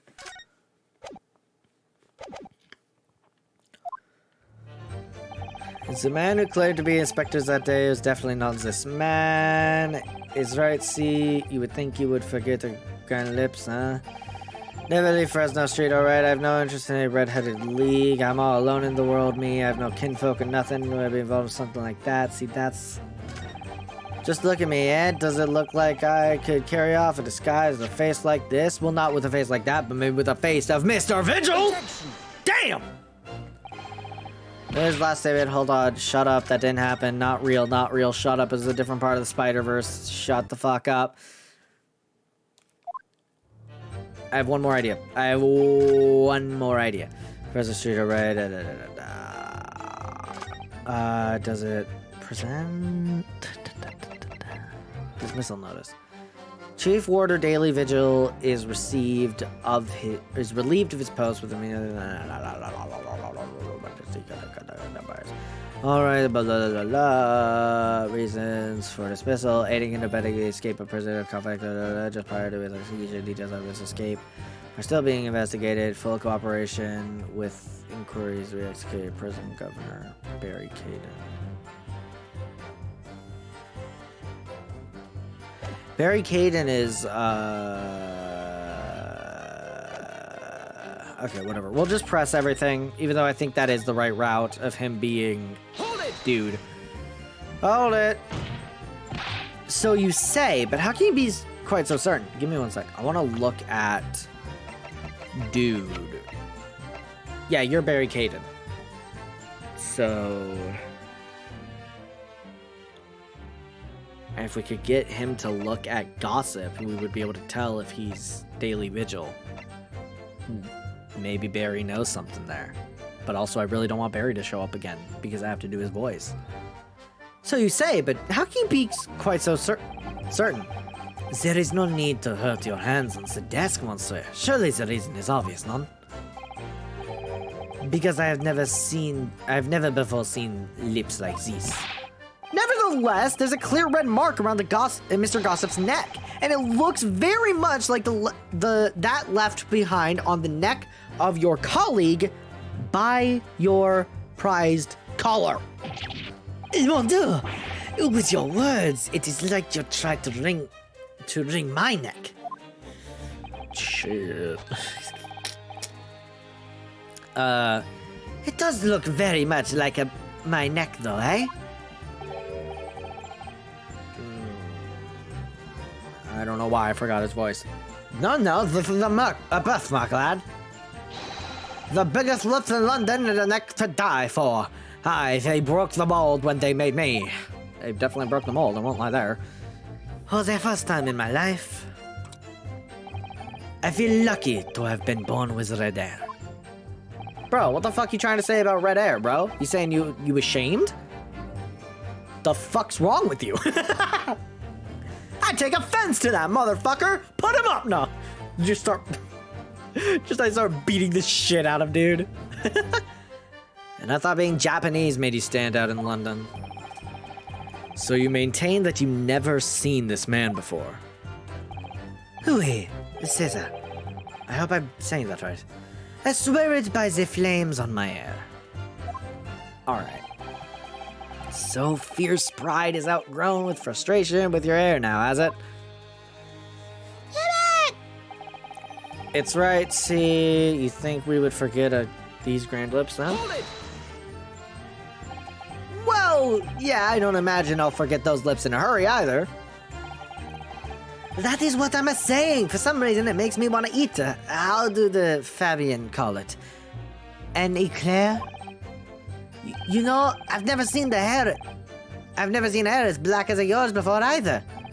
Likewise, I've never seen red hair like yours until I came to Britain.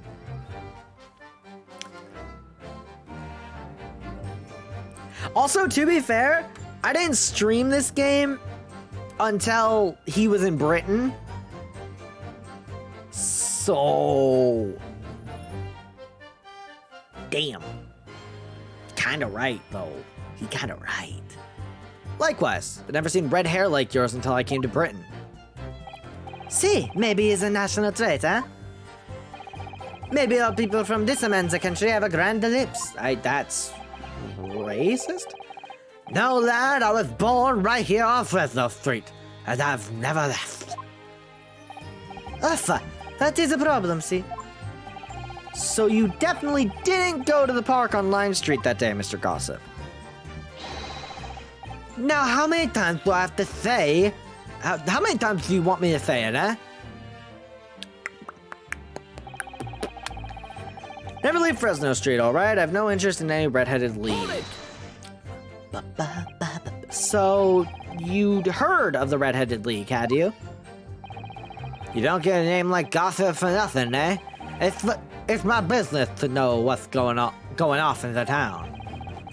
I sold that tasty tidbit to a fair few redheads that came past me. Just between us, I even got sandwich to cough up for. Well, he does have a very red nose, if that counts. Who knows? Who knows, huh? But as you can see, my own hair's not got a hint of red in it. In any case, with no sweet my pants. You won't catch me sliding off some other part of town. No, sir, not likely. What do you have to say about that? Excuse me! Mr. DeRousseau? Oui? Can I help you? Did Mr. Gossip's words just now lead you to remember something relevant, perhaps? You stupid bitch. It was the other day, when I was looking for a place near the park. I didn't fucking finish reading and I pressed A too fast. Oopsies, what did that say? A small house or something. To be the headquarters of your red-headed league, yes? I visited an housing agent on Lime Street and there I saw him. This man was paying money to the agent. What? Mr. Gossip? With a housing agent? Yep. Yeah. Oui, he had some kind of contract in his hand and they were clearly discussing terms. But, no, you're mistaken, chum. I've never left Fresno Street, me, like I said before. You're mistaking me for someone else. Someone with the same face. No, the couple is right. I remember it too.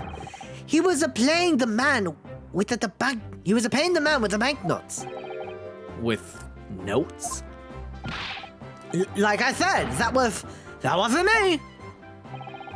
I was curious why this man was with the dirty clothes had so much money. So I looked at the name of the papers. Oh, that's our big hint right there. And what name was written, Mr. Gossip?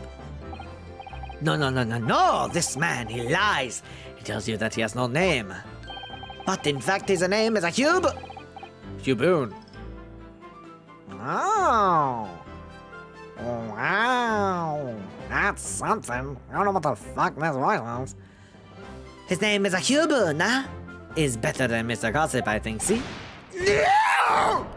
God damn. I'm a peddler of tidbits of information, like I said, on Fresno Street. And that's that.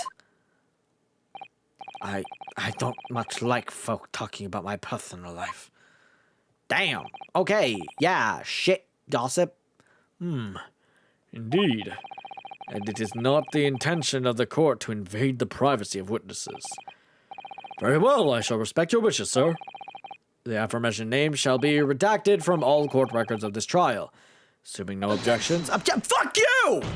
I got an objection, bitch! I'm sorry, my lord, but the defense does object. Because the name just mentioned has a very deep significance to this case. Good gracious! Do you similarly object, Prosecutor Asogi?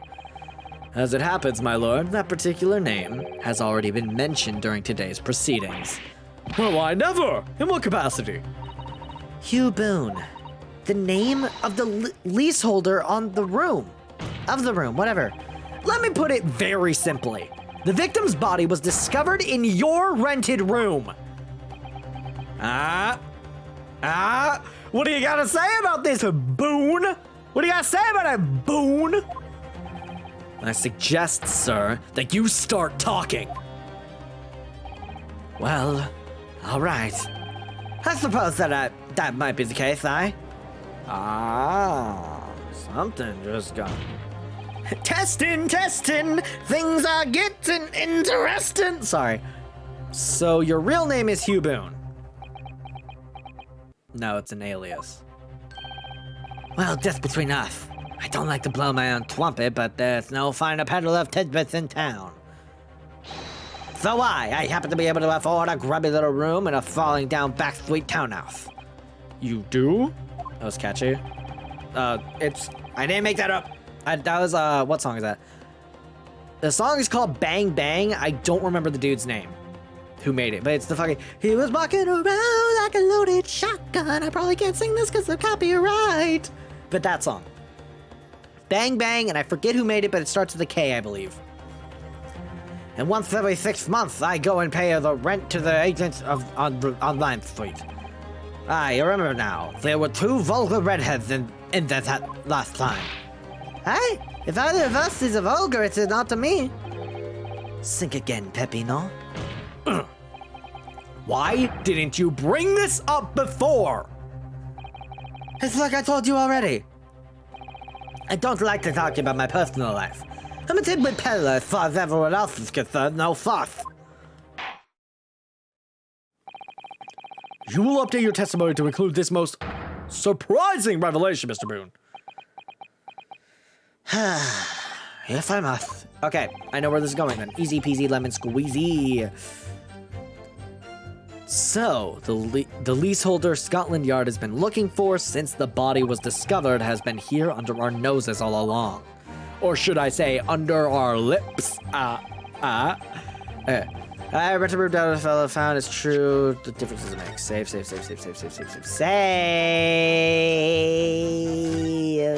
that. Present. And then let's get...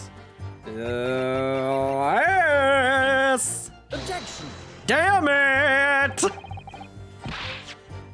Fuck me, I guess. Load the goddamn thing yet again. Present. Definitely have to present something. What do we present? I don't fucking know. Would this be his then? Objection. Fuck me!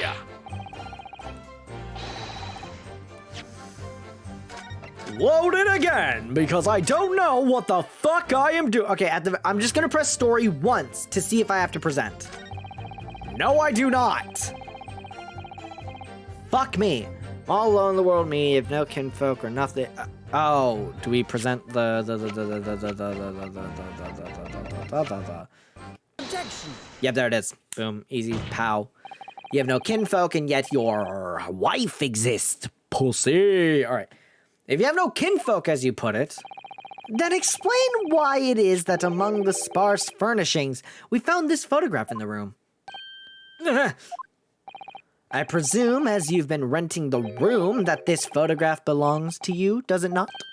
Oh, well, yeah, he is.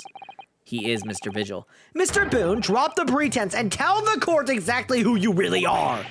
I don't know what you mean. I'm a peddler. I keep telling you so. That's the wrong button. You really don't need to bother with me. Please, just leave it alone. As the man says, leave it alone. Whatever the truth is about this man's life, it has no bearing on this case. Objection, pussy! It was his fucking room where the murder happened. I think it matters. Because it's simply not possible that he impersonated Inspector Gregson. Objection, fuck you. How can you be so sure, though? Ugh. Just look at the man. No amount of disguise could ever hide that unmissable, or those unmissable features. Objection, fuck you, they can. But what if we were to look at this the other way around? What do you mean? Yes, counsel, what do you mean? Well, there's no denying that Mr. Boone's lips is very prominent indeed. But consider the possibility that his prominent lip is itself part of an elaborate disguise. Then hiding that prominent feature, in other words, revealing his true face, would make an utterly impenetrable disguise! Wouldn't you agree, Mr. Hugh Boone? That sounded like a fart towards the end, but I tried to fit in the sound. Good witness! Are you still hiding the truth from this court? Oh. If that's a disguise, then underneath it, his true identity must be... Yeah, that's right. There's really only one person he could really be. My lord! The defense believes it can reveal Mr. Boone's true identity to the court. No. Please, no.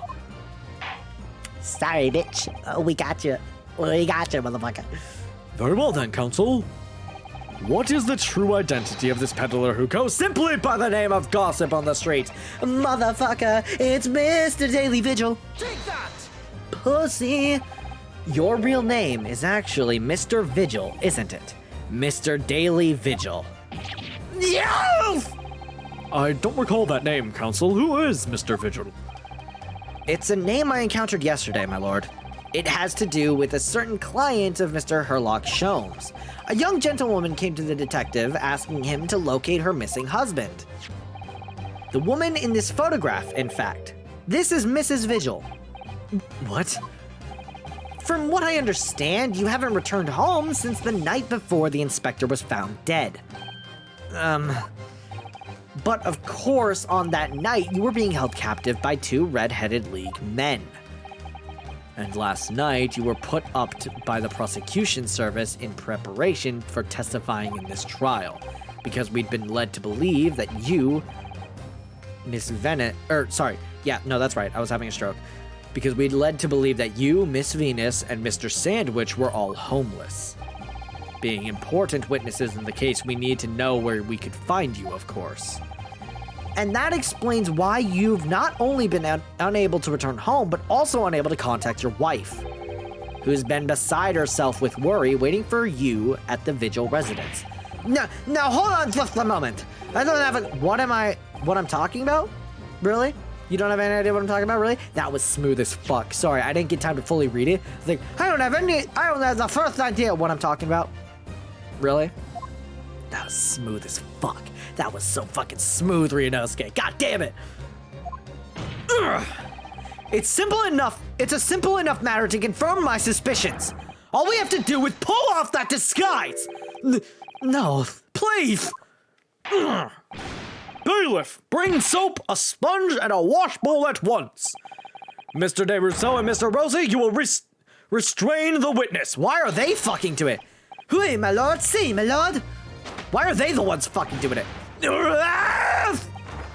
No! Stop! Get off, please! Don't!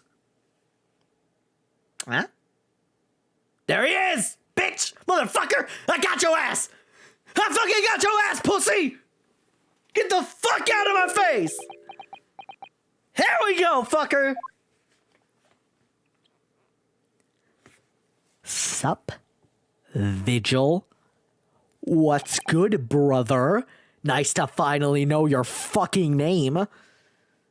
Well, we are now seeing your true features, I presume. I ain't changed outfit. Okay. Alright, we just had a spare pair of normal-ass clothes. Okay. Lift your head, sir, so the court can see your face. There he is. And there he fucking is. Sup, Vigil? It would appear that the defense counsel's assertion was entirely correct. This has all been a very elaborate deception. So, witness, tell the court, have you seen this man before? I don't believe it, but... See! There is a no question. This is the inspector we saw at the park. Extraordinary! Holy fucking shit! No fucking way, dude! On the day of the Red-Headed League enrollment, the man claiming to be Inspector Gregson who appeared before Mr. De Rousseau and Mr. De Rossi in the park was you disguised as the inspector! Or rather, was you posing as the inspector in no disguise at all. I'm just gonna give him like a very calm, whispery sort of voice when he talks, if he talks. Mr. Vigil was formerly employed as the chief warder at Barclay Prison. The chief warder? Then your career had promise. Why would you quite possibly have become the future governor of the prison? What on earth have you been doing peddling tittle-tattle on Fresno Street? Well, it's been 10 years since Mr. Vigil worked at the prison. 10 years? Are you gonna say something, dude? I'm really dreadfully sorry about all of this. Yes, it's true. I'm Daily Vigil. And you were the chief warder at Barclay Prison 10 years ago? So where did Mr. Hugh Boone come from? Went a little too deep there, but we'll fuck. Boone is the other me. It's a name I invented. Well, evidently there is a great deal under the surface here. I'll explain everything. I'll tell you just how wretched my life has become. Interesting. As you say, it was 10 years ago that my employment at Barclay's chief warder came to an end. Having left the prison service, I searched for some new occupation by which to earn a wage. But times were hard in London, and I found no suitable engagements at all. In desperation one day, I turned my hand at selling wares on Fresno Street. But your wife appears to know nothing of this. She still maintains that you are chief warder at Barclay Prison. Here he is, the walking Vogue. He really, God, yeah, like his posing and shit, yeah. I was utterly determined that my wife should not know of my failings, which is why I've never told her. I opened an account at the bank under the name of Hugh Boone, and I rented the cheapest room I could find on Fresno Street. The scene of the very crime we're investigating. Yes, that's right. Interesting. Oh, hello. A place from which I could emerge every morning at 8 as a squalid peddler, and transform myself back every evening at 5 into a well-dressed man about town before returning home. That quickly became my daily routine. I was puzzled by the lack of furniture in the room, but that explains it. But why on earth didn't you tell us this in the first place? I have a wife, sir, and 2 sons. And without wishing to sound self-conceited, they regard me with some pride. I couldn't bring myself to disappoint them. So instead you decided to conceal your occupation from them. Yes. I've made such a terrible mess of everything. Still, one thing doesn't add up. No matter how many tidbits of information you could sell to passing gentlemen, even at 6 pence apiece, you couldn't hope to match a salary you must have commanded as chief warder at that prison. Very true. To have kept your family in comfort despite 10 years of somewhat misbegotten employment.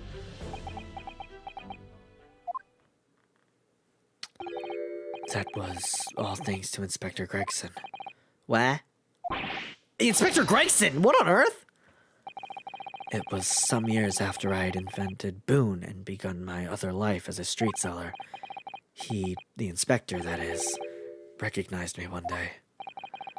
Do you mean to say that the victim was an acquaintance of yours? Interesting. I knew him from my time working at the prison. Also, is that girl, probably not, but is the girl meant to be, the killer of the first whatever. Is that her? I think that's her. The friend, or I don't know. I knew him from my time working at the prison.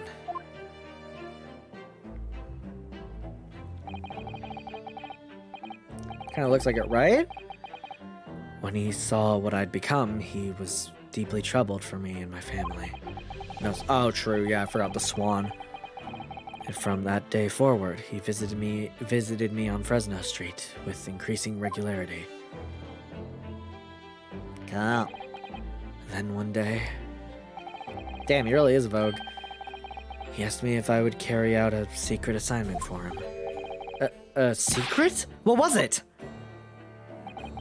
I was to impersonate the inspector.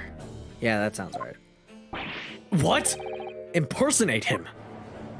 Yeah, so that's why they thought he was Gregson. We always met in that little room so the inspector could brief me. Visit Orski's tomorrow and take the statement from the proprietors. That's the one time I'm gonna get to do Gregson's voice. Forever now. This voice is gone after this sentence. Oh no. It was always something along those lines.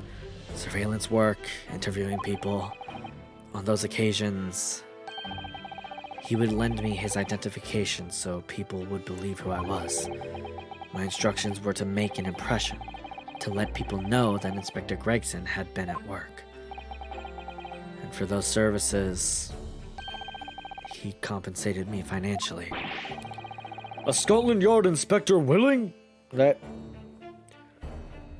relinquished his identification into your care with intent to deceive? That, as I'm sure I need not point out, is a very serious criminal offense. But why? What was the point of you impersonating him? I truthfully do not know. All I can say is that the inspector warned me on numerous occasions. Oh, never mind, I get to do it one more time. Now remember, Vigil, I need your solemn word. You don't blab about this to anyone, all right? Ever. Even if I end up a croaker.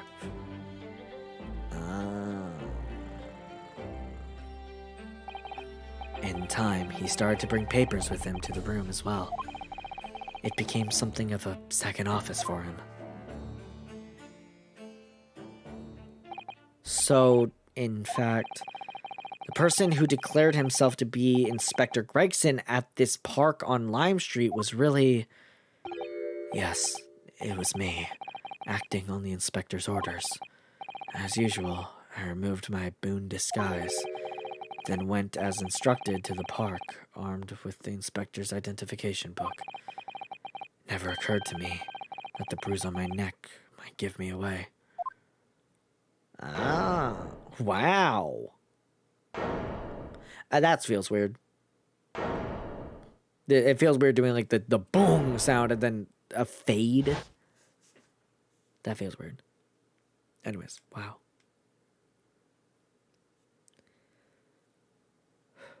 Well, that's great and all. Glad we figured that out. Problem, though, we still do not know who killed Gregson. So, it sure as hell wasn't you. Well, it would seem this confession completely destroys the defense's case. Ugh, damn it. Explain yourself, Prosecutor Asogi. Yeah, it kind of does, though. My learned friend's assertion. Learned, fuck. Damn it. Remember that from last time. Learned. It's learned. Damn it. I don't know if I've already said learned, but it's learned. Whatever. My learned friend's assertion was as follows. The victim was killed at another location on the day before his corpse was discovered. At the hands of these two red-headed League men when they imprisoned the inspector. Ow. But no, that can't be. Ew. After all, it wasn't the inspector who went to the park that day, it was me. Oh, goodness. Finally, we have clarity. We've had nothing to do with the murder of the inspector. And merci, Monsieur de la Défense, for proving it. What?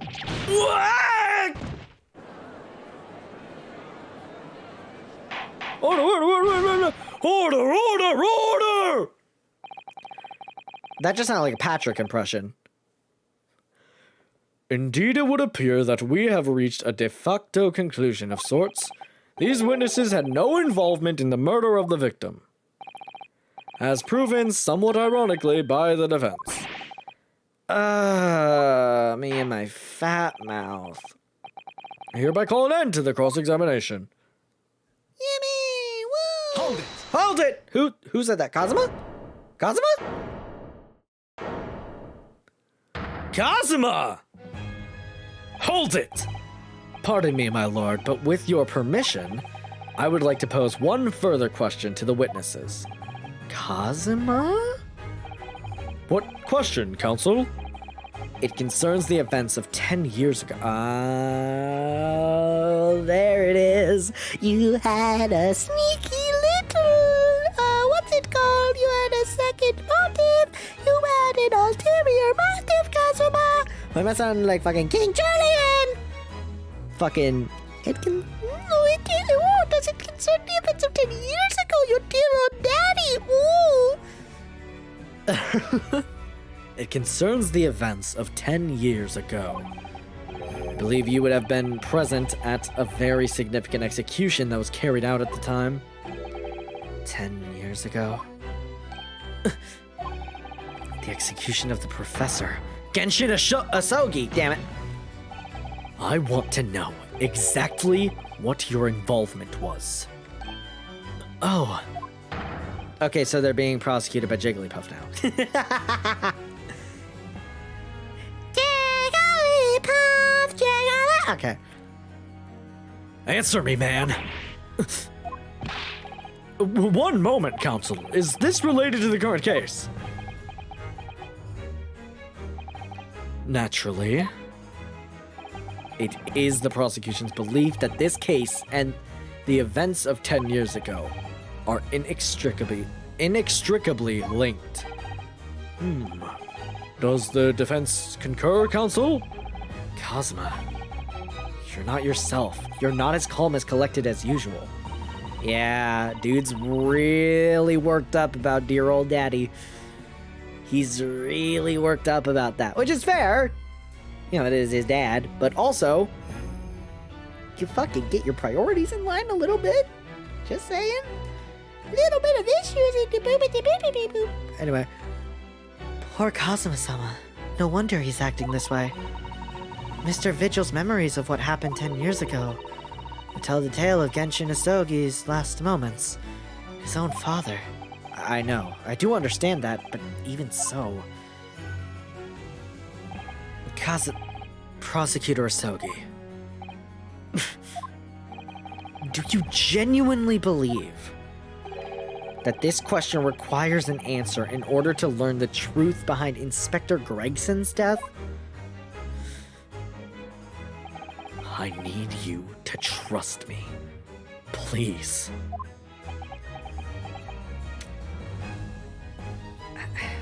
I don't... God, this sucks. If you give me an actual, if you give me a thing of, do I believe him? It's like, I'm gonna cry. Very well. Then the defense has no objection. I see. Okay, thank God. They didn't have, a, should I? And then it's, two options. I would have cried. In that case, you will answer the question, witness. The truth is, I remember very little of that time. You've forgotten?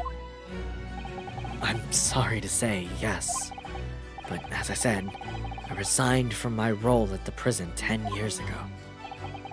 But for some peculiar reason, my memory of the events leading up to that moment is extremely hazy.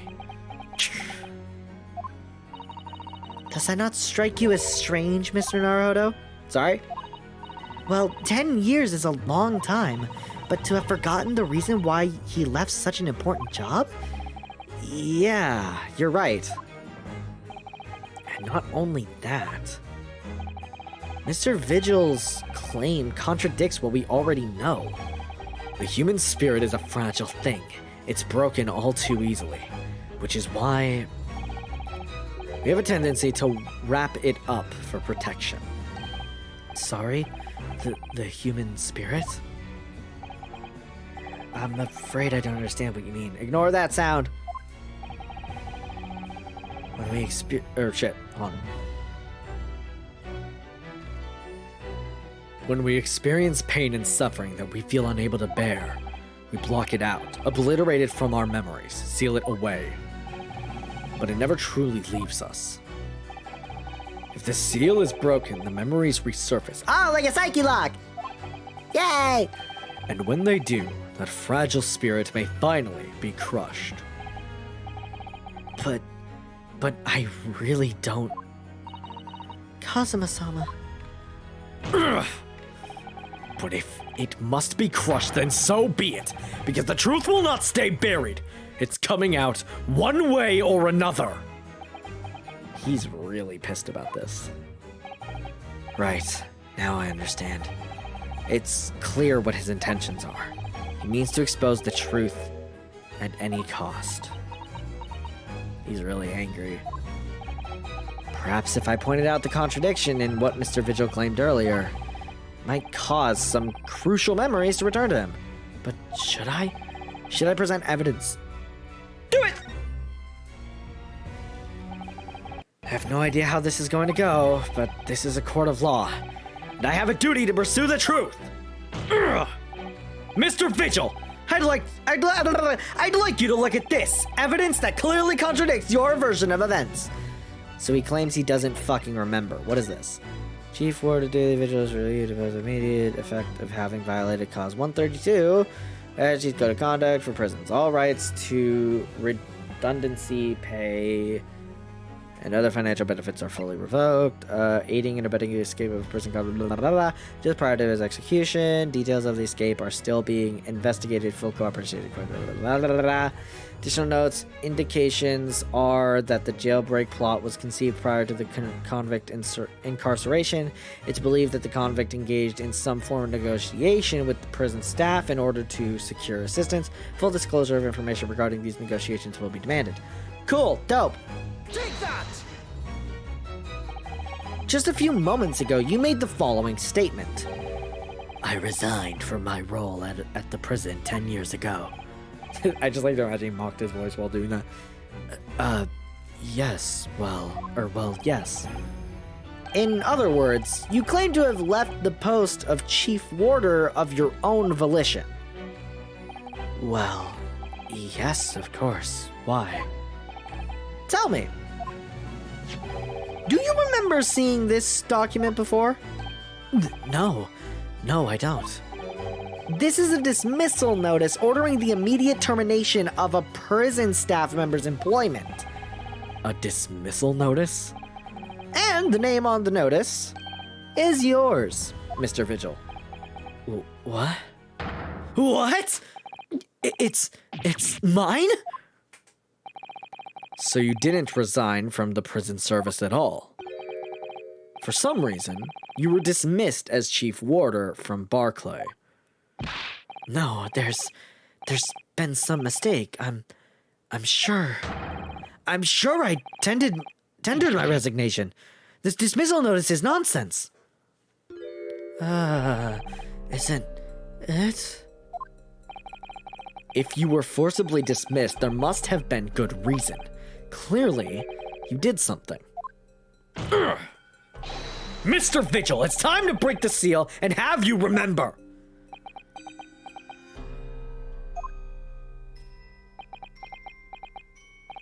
According to the few remaining records, the final execution that you supervised was on 17th of June, 10 years ago. And on that day, something very serious took place at Barclay Prison. The 17th of June? Was that the professor's execution? Professor. As you were the chief warder at the time, it stands to reason that you would have been present throughout the proceedings. It does sound familiar. And yet, that execution never took place! The convict, ostensibly executed earlier that day, later re-emerged from his grave. The convict came back to life. In the cemetery in the middle of the night, there was a witness. However, the witness claims that a moment after he saw the convict clambering out of his grave, a gunshot rang out over his shoulder. And the bullet pierced the professor's chest, killing him instantly.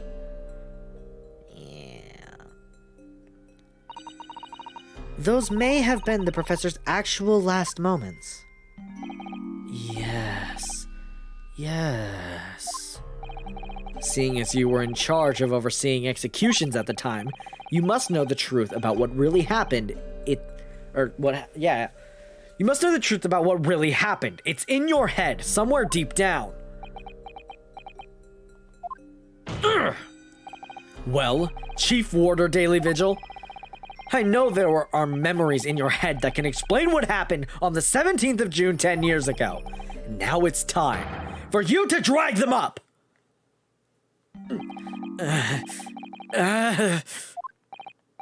Mr. Vigil? He gonna scream very loudly. I have to get ready for this one. Hold on, I'm gonna take a drink of water before we do this, because I know he about to scream.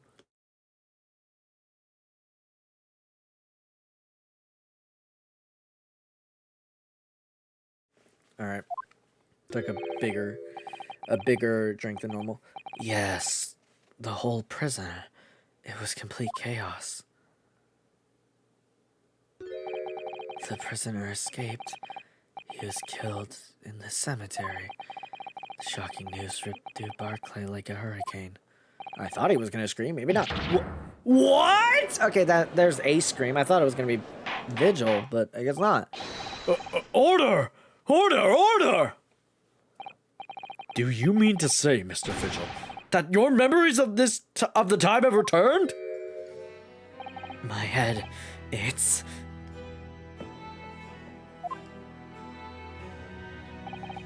like some floodgates have been opened.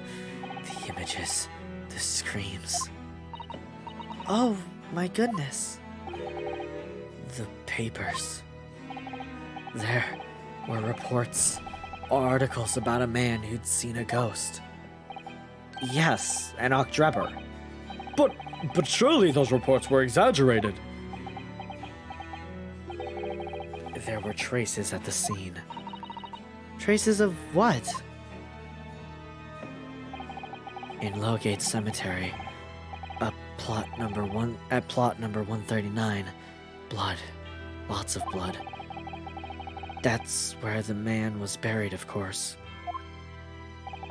Obviously, something terrible had happened in there. The depths of conspiracy and depravity from which this tale is emerging are quite staggering. I've reviewed the police records from the time extensively. A thorough investigation was conducted by Scotland Yard to ascertain how the convict managed to escape in the first place. And the conclusion reached by the investigating team was that a member of the prison staff must have been involved. Are you suggesting that the prison warder...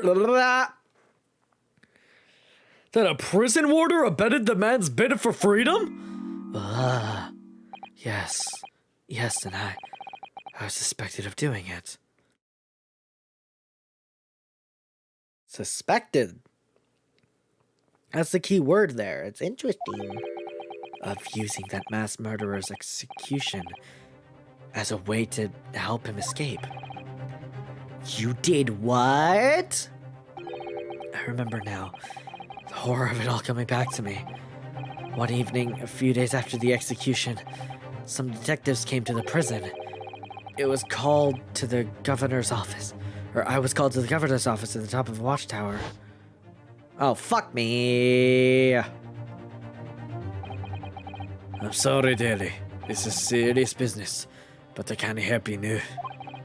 As chief warder, you're responsible for overseeing the execution of four, eh? Well, it seems the fellas at Scotland Yard want to have a few wee words with you about it. You'd better pack your things, laddie. You ought to attend them in person. Oh, he's going fast. As soon as he told me that, my mind just went completely blank. And the next thing I knew, the professor, the most hated killer in our country's history. And I let him escape. I'm finished. My life. It's over. Oh, he went to suicide?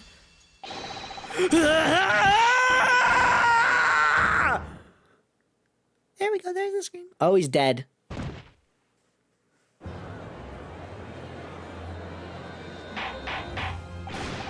Order! Order! Bailiff, fetch a doctor at once! Damn. Double damn. Court is adjourned for today with immediate effect! Alright, if this is a to be continued, I'm gonna stop stream. To begin. Oh, With Mr. Vigil's collapse, okay. proceedings came to an abrupt end for the day. Okay.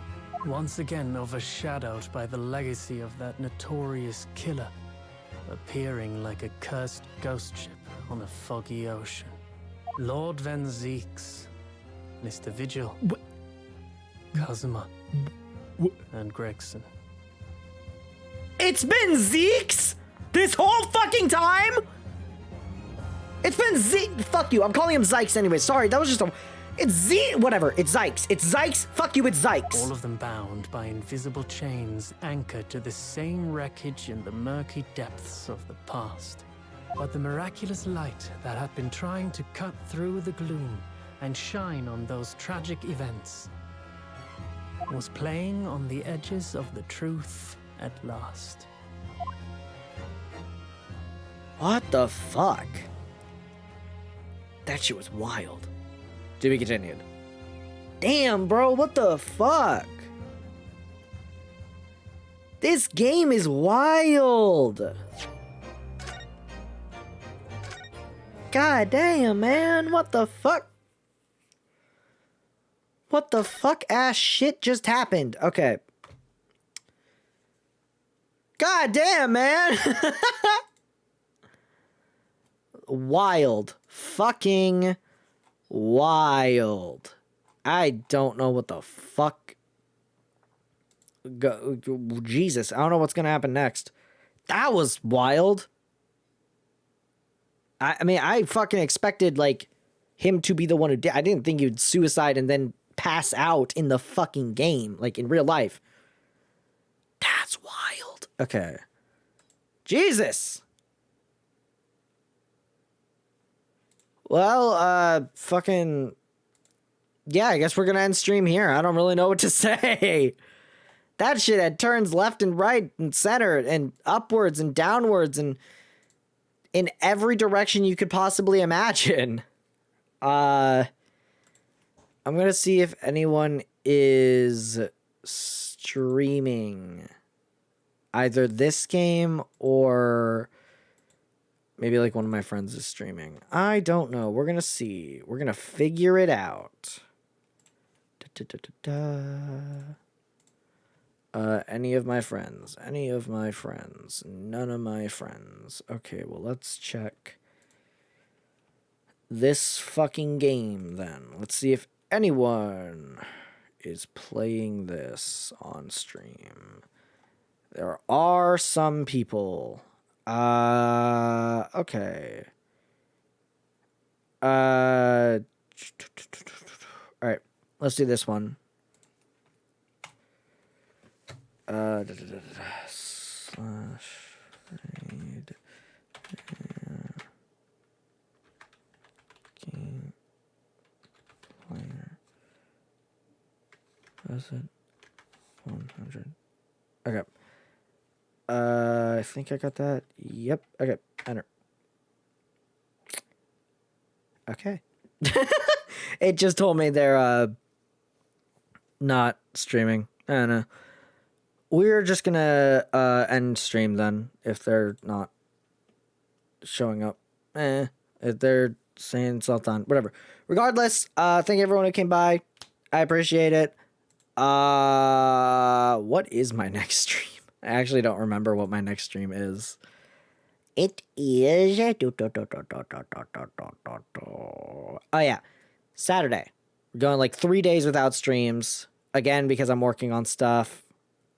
And I'm also just wanting to do a shorter stream or shorter week, and we have a bunch of different fighting games with Johnny tomorrow. We're gonna be playing, literally in the title, a bunch of different fighting games. I don't want to say what any of them are.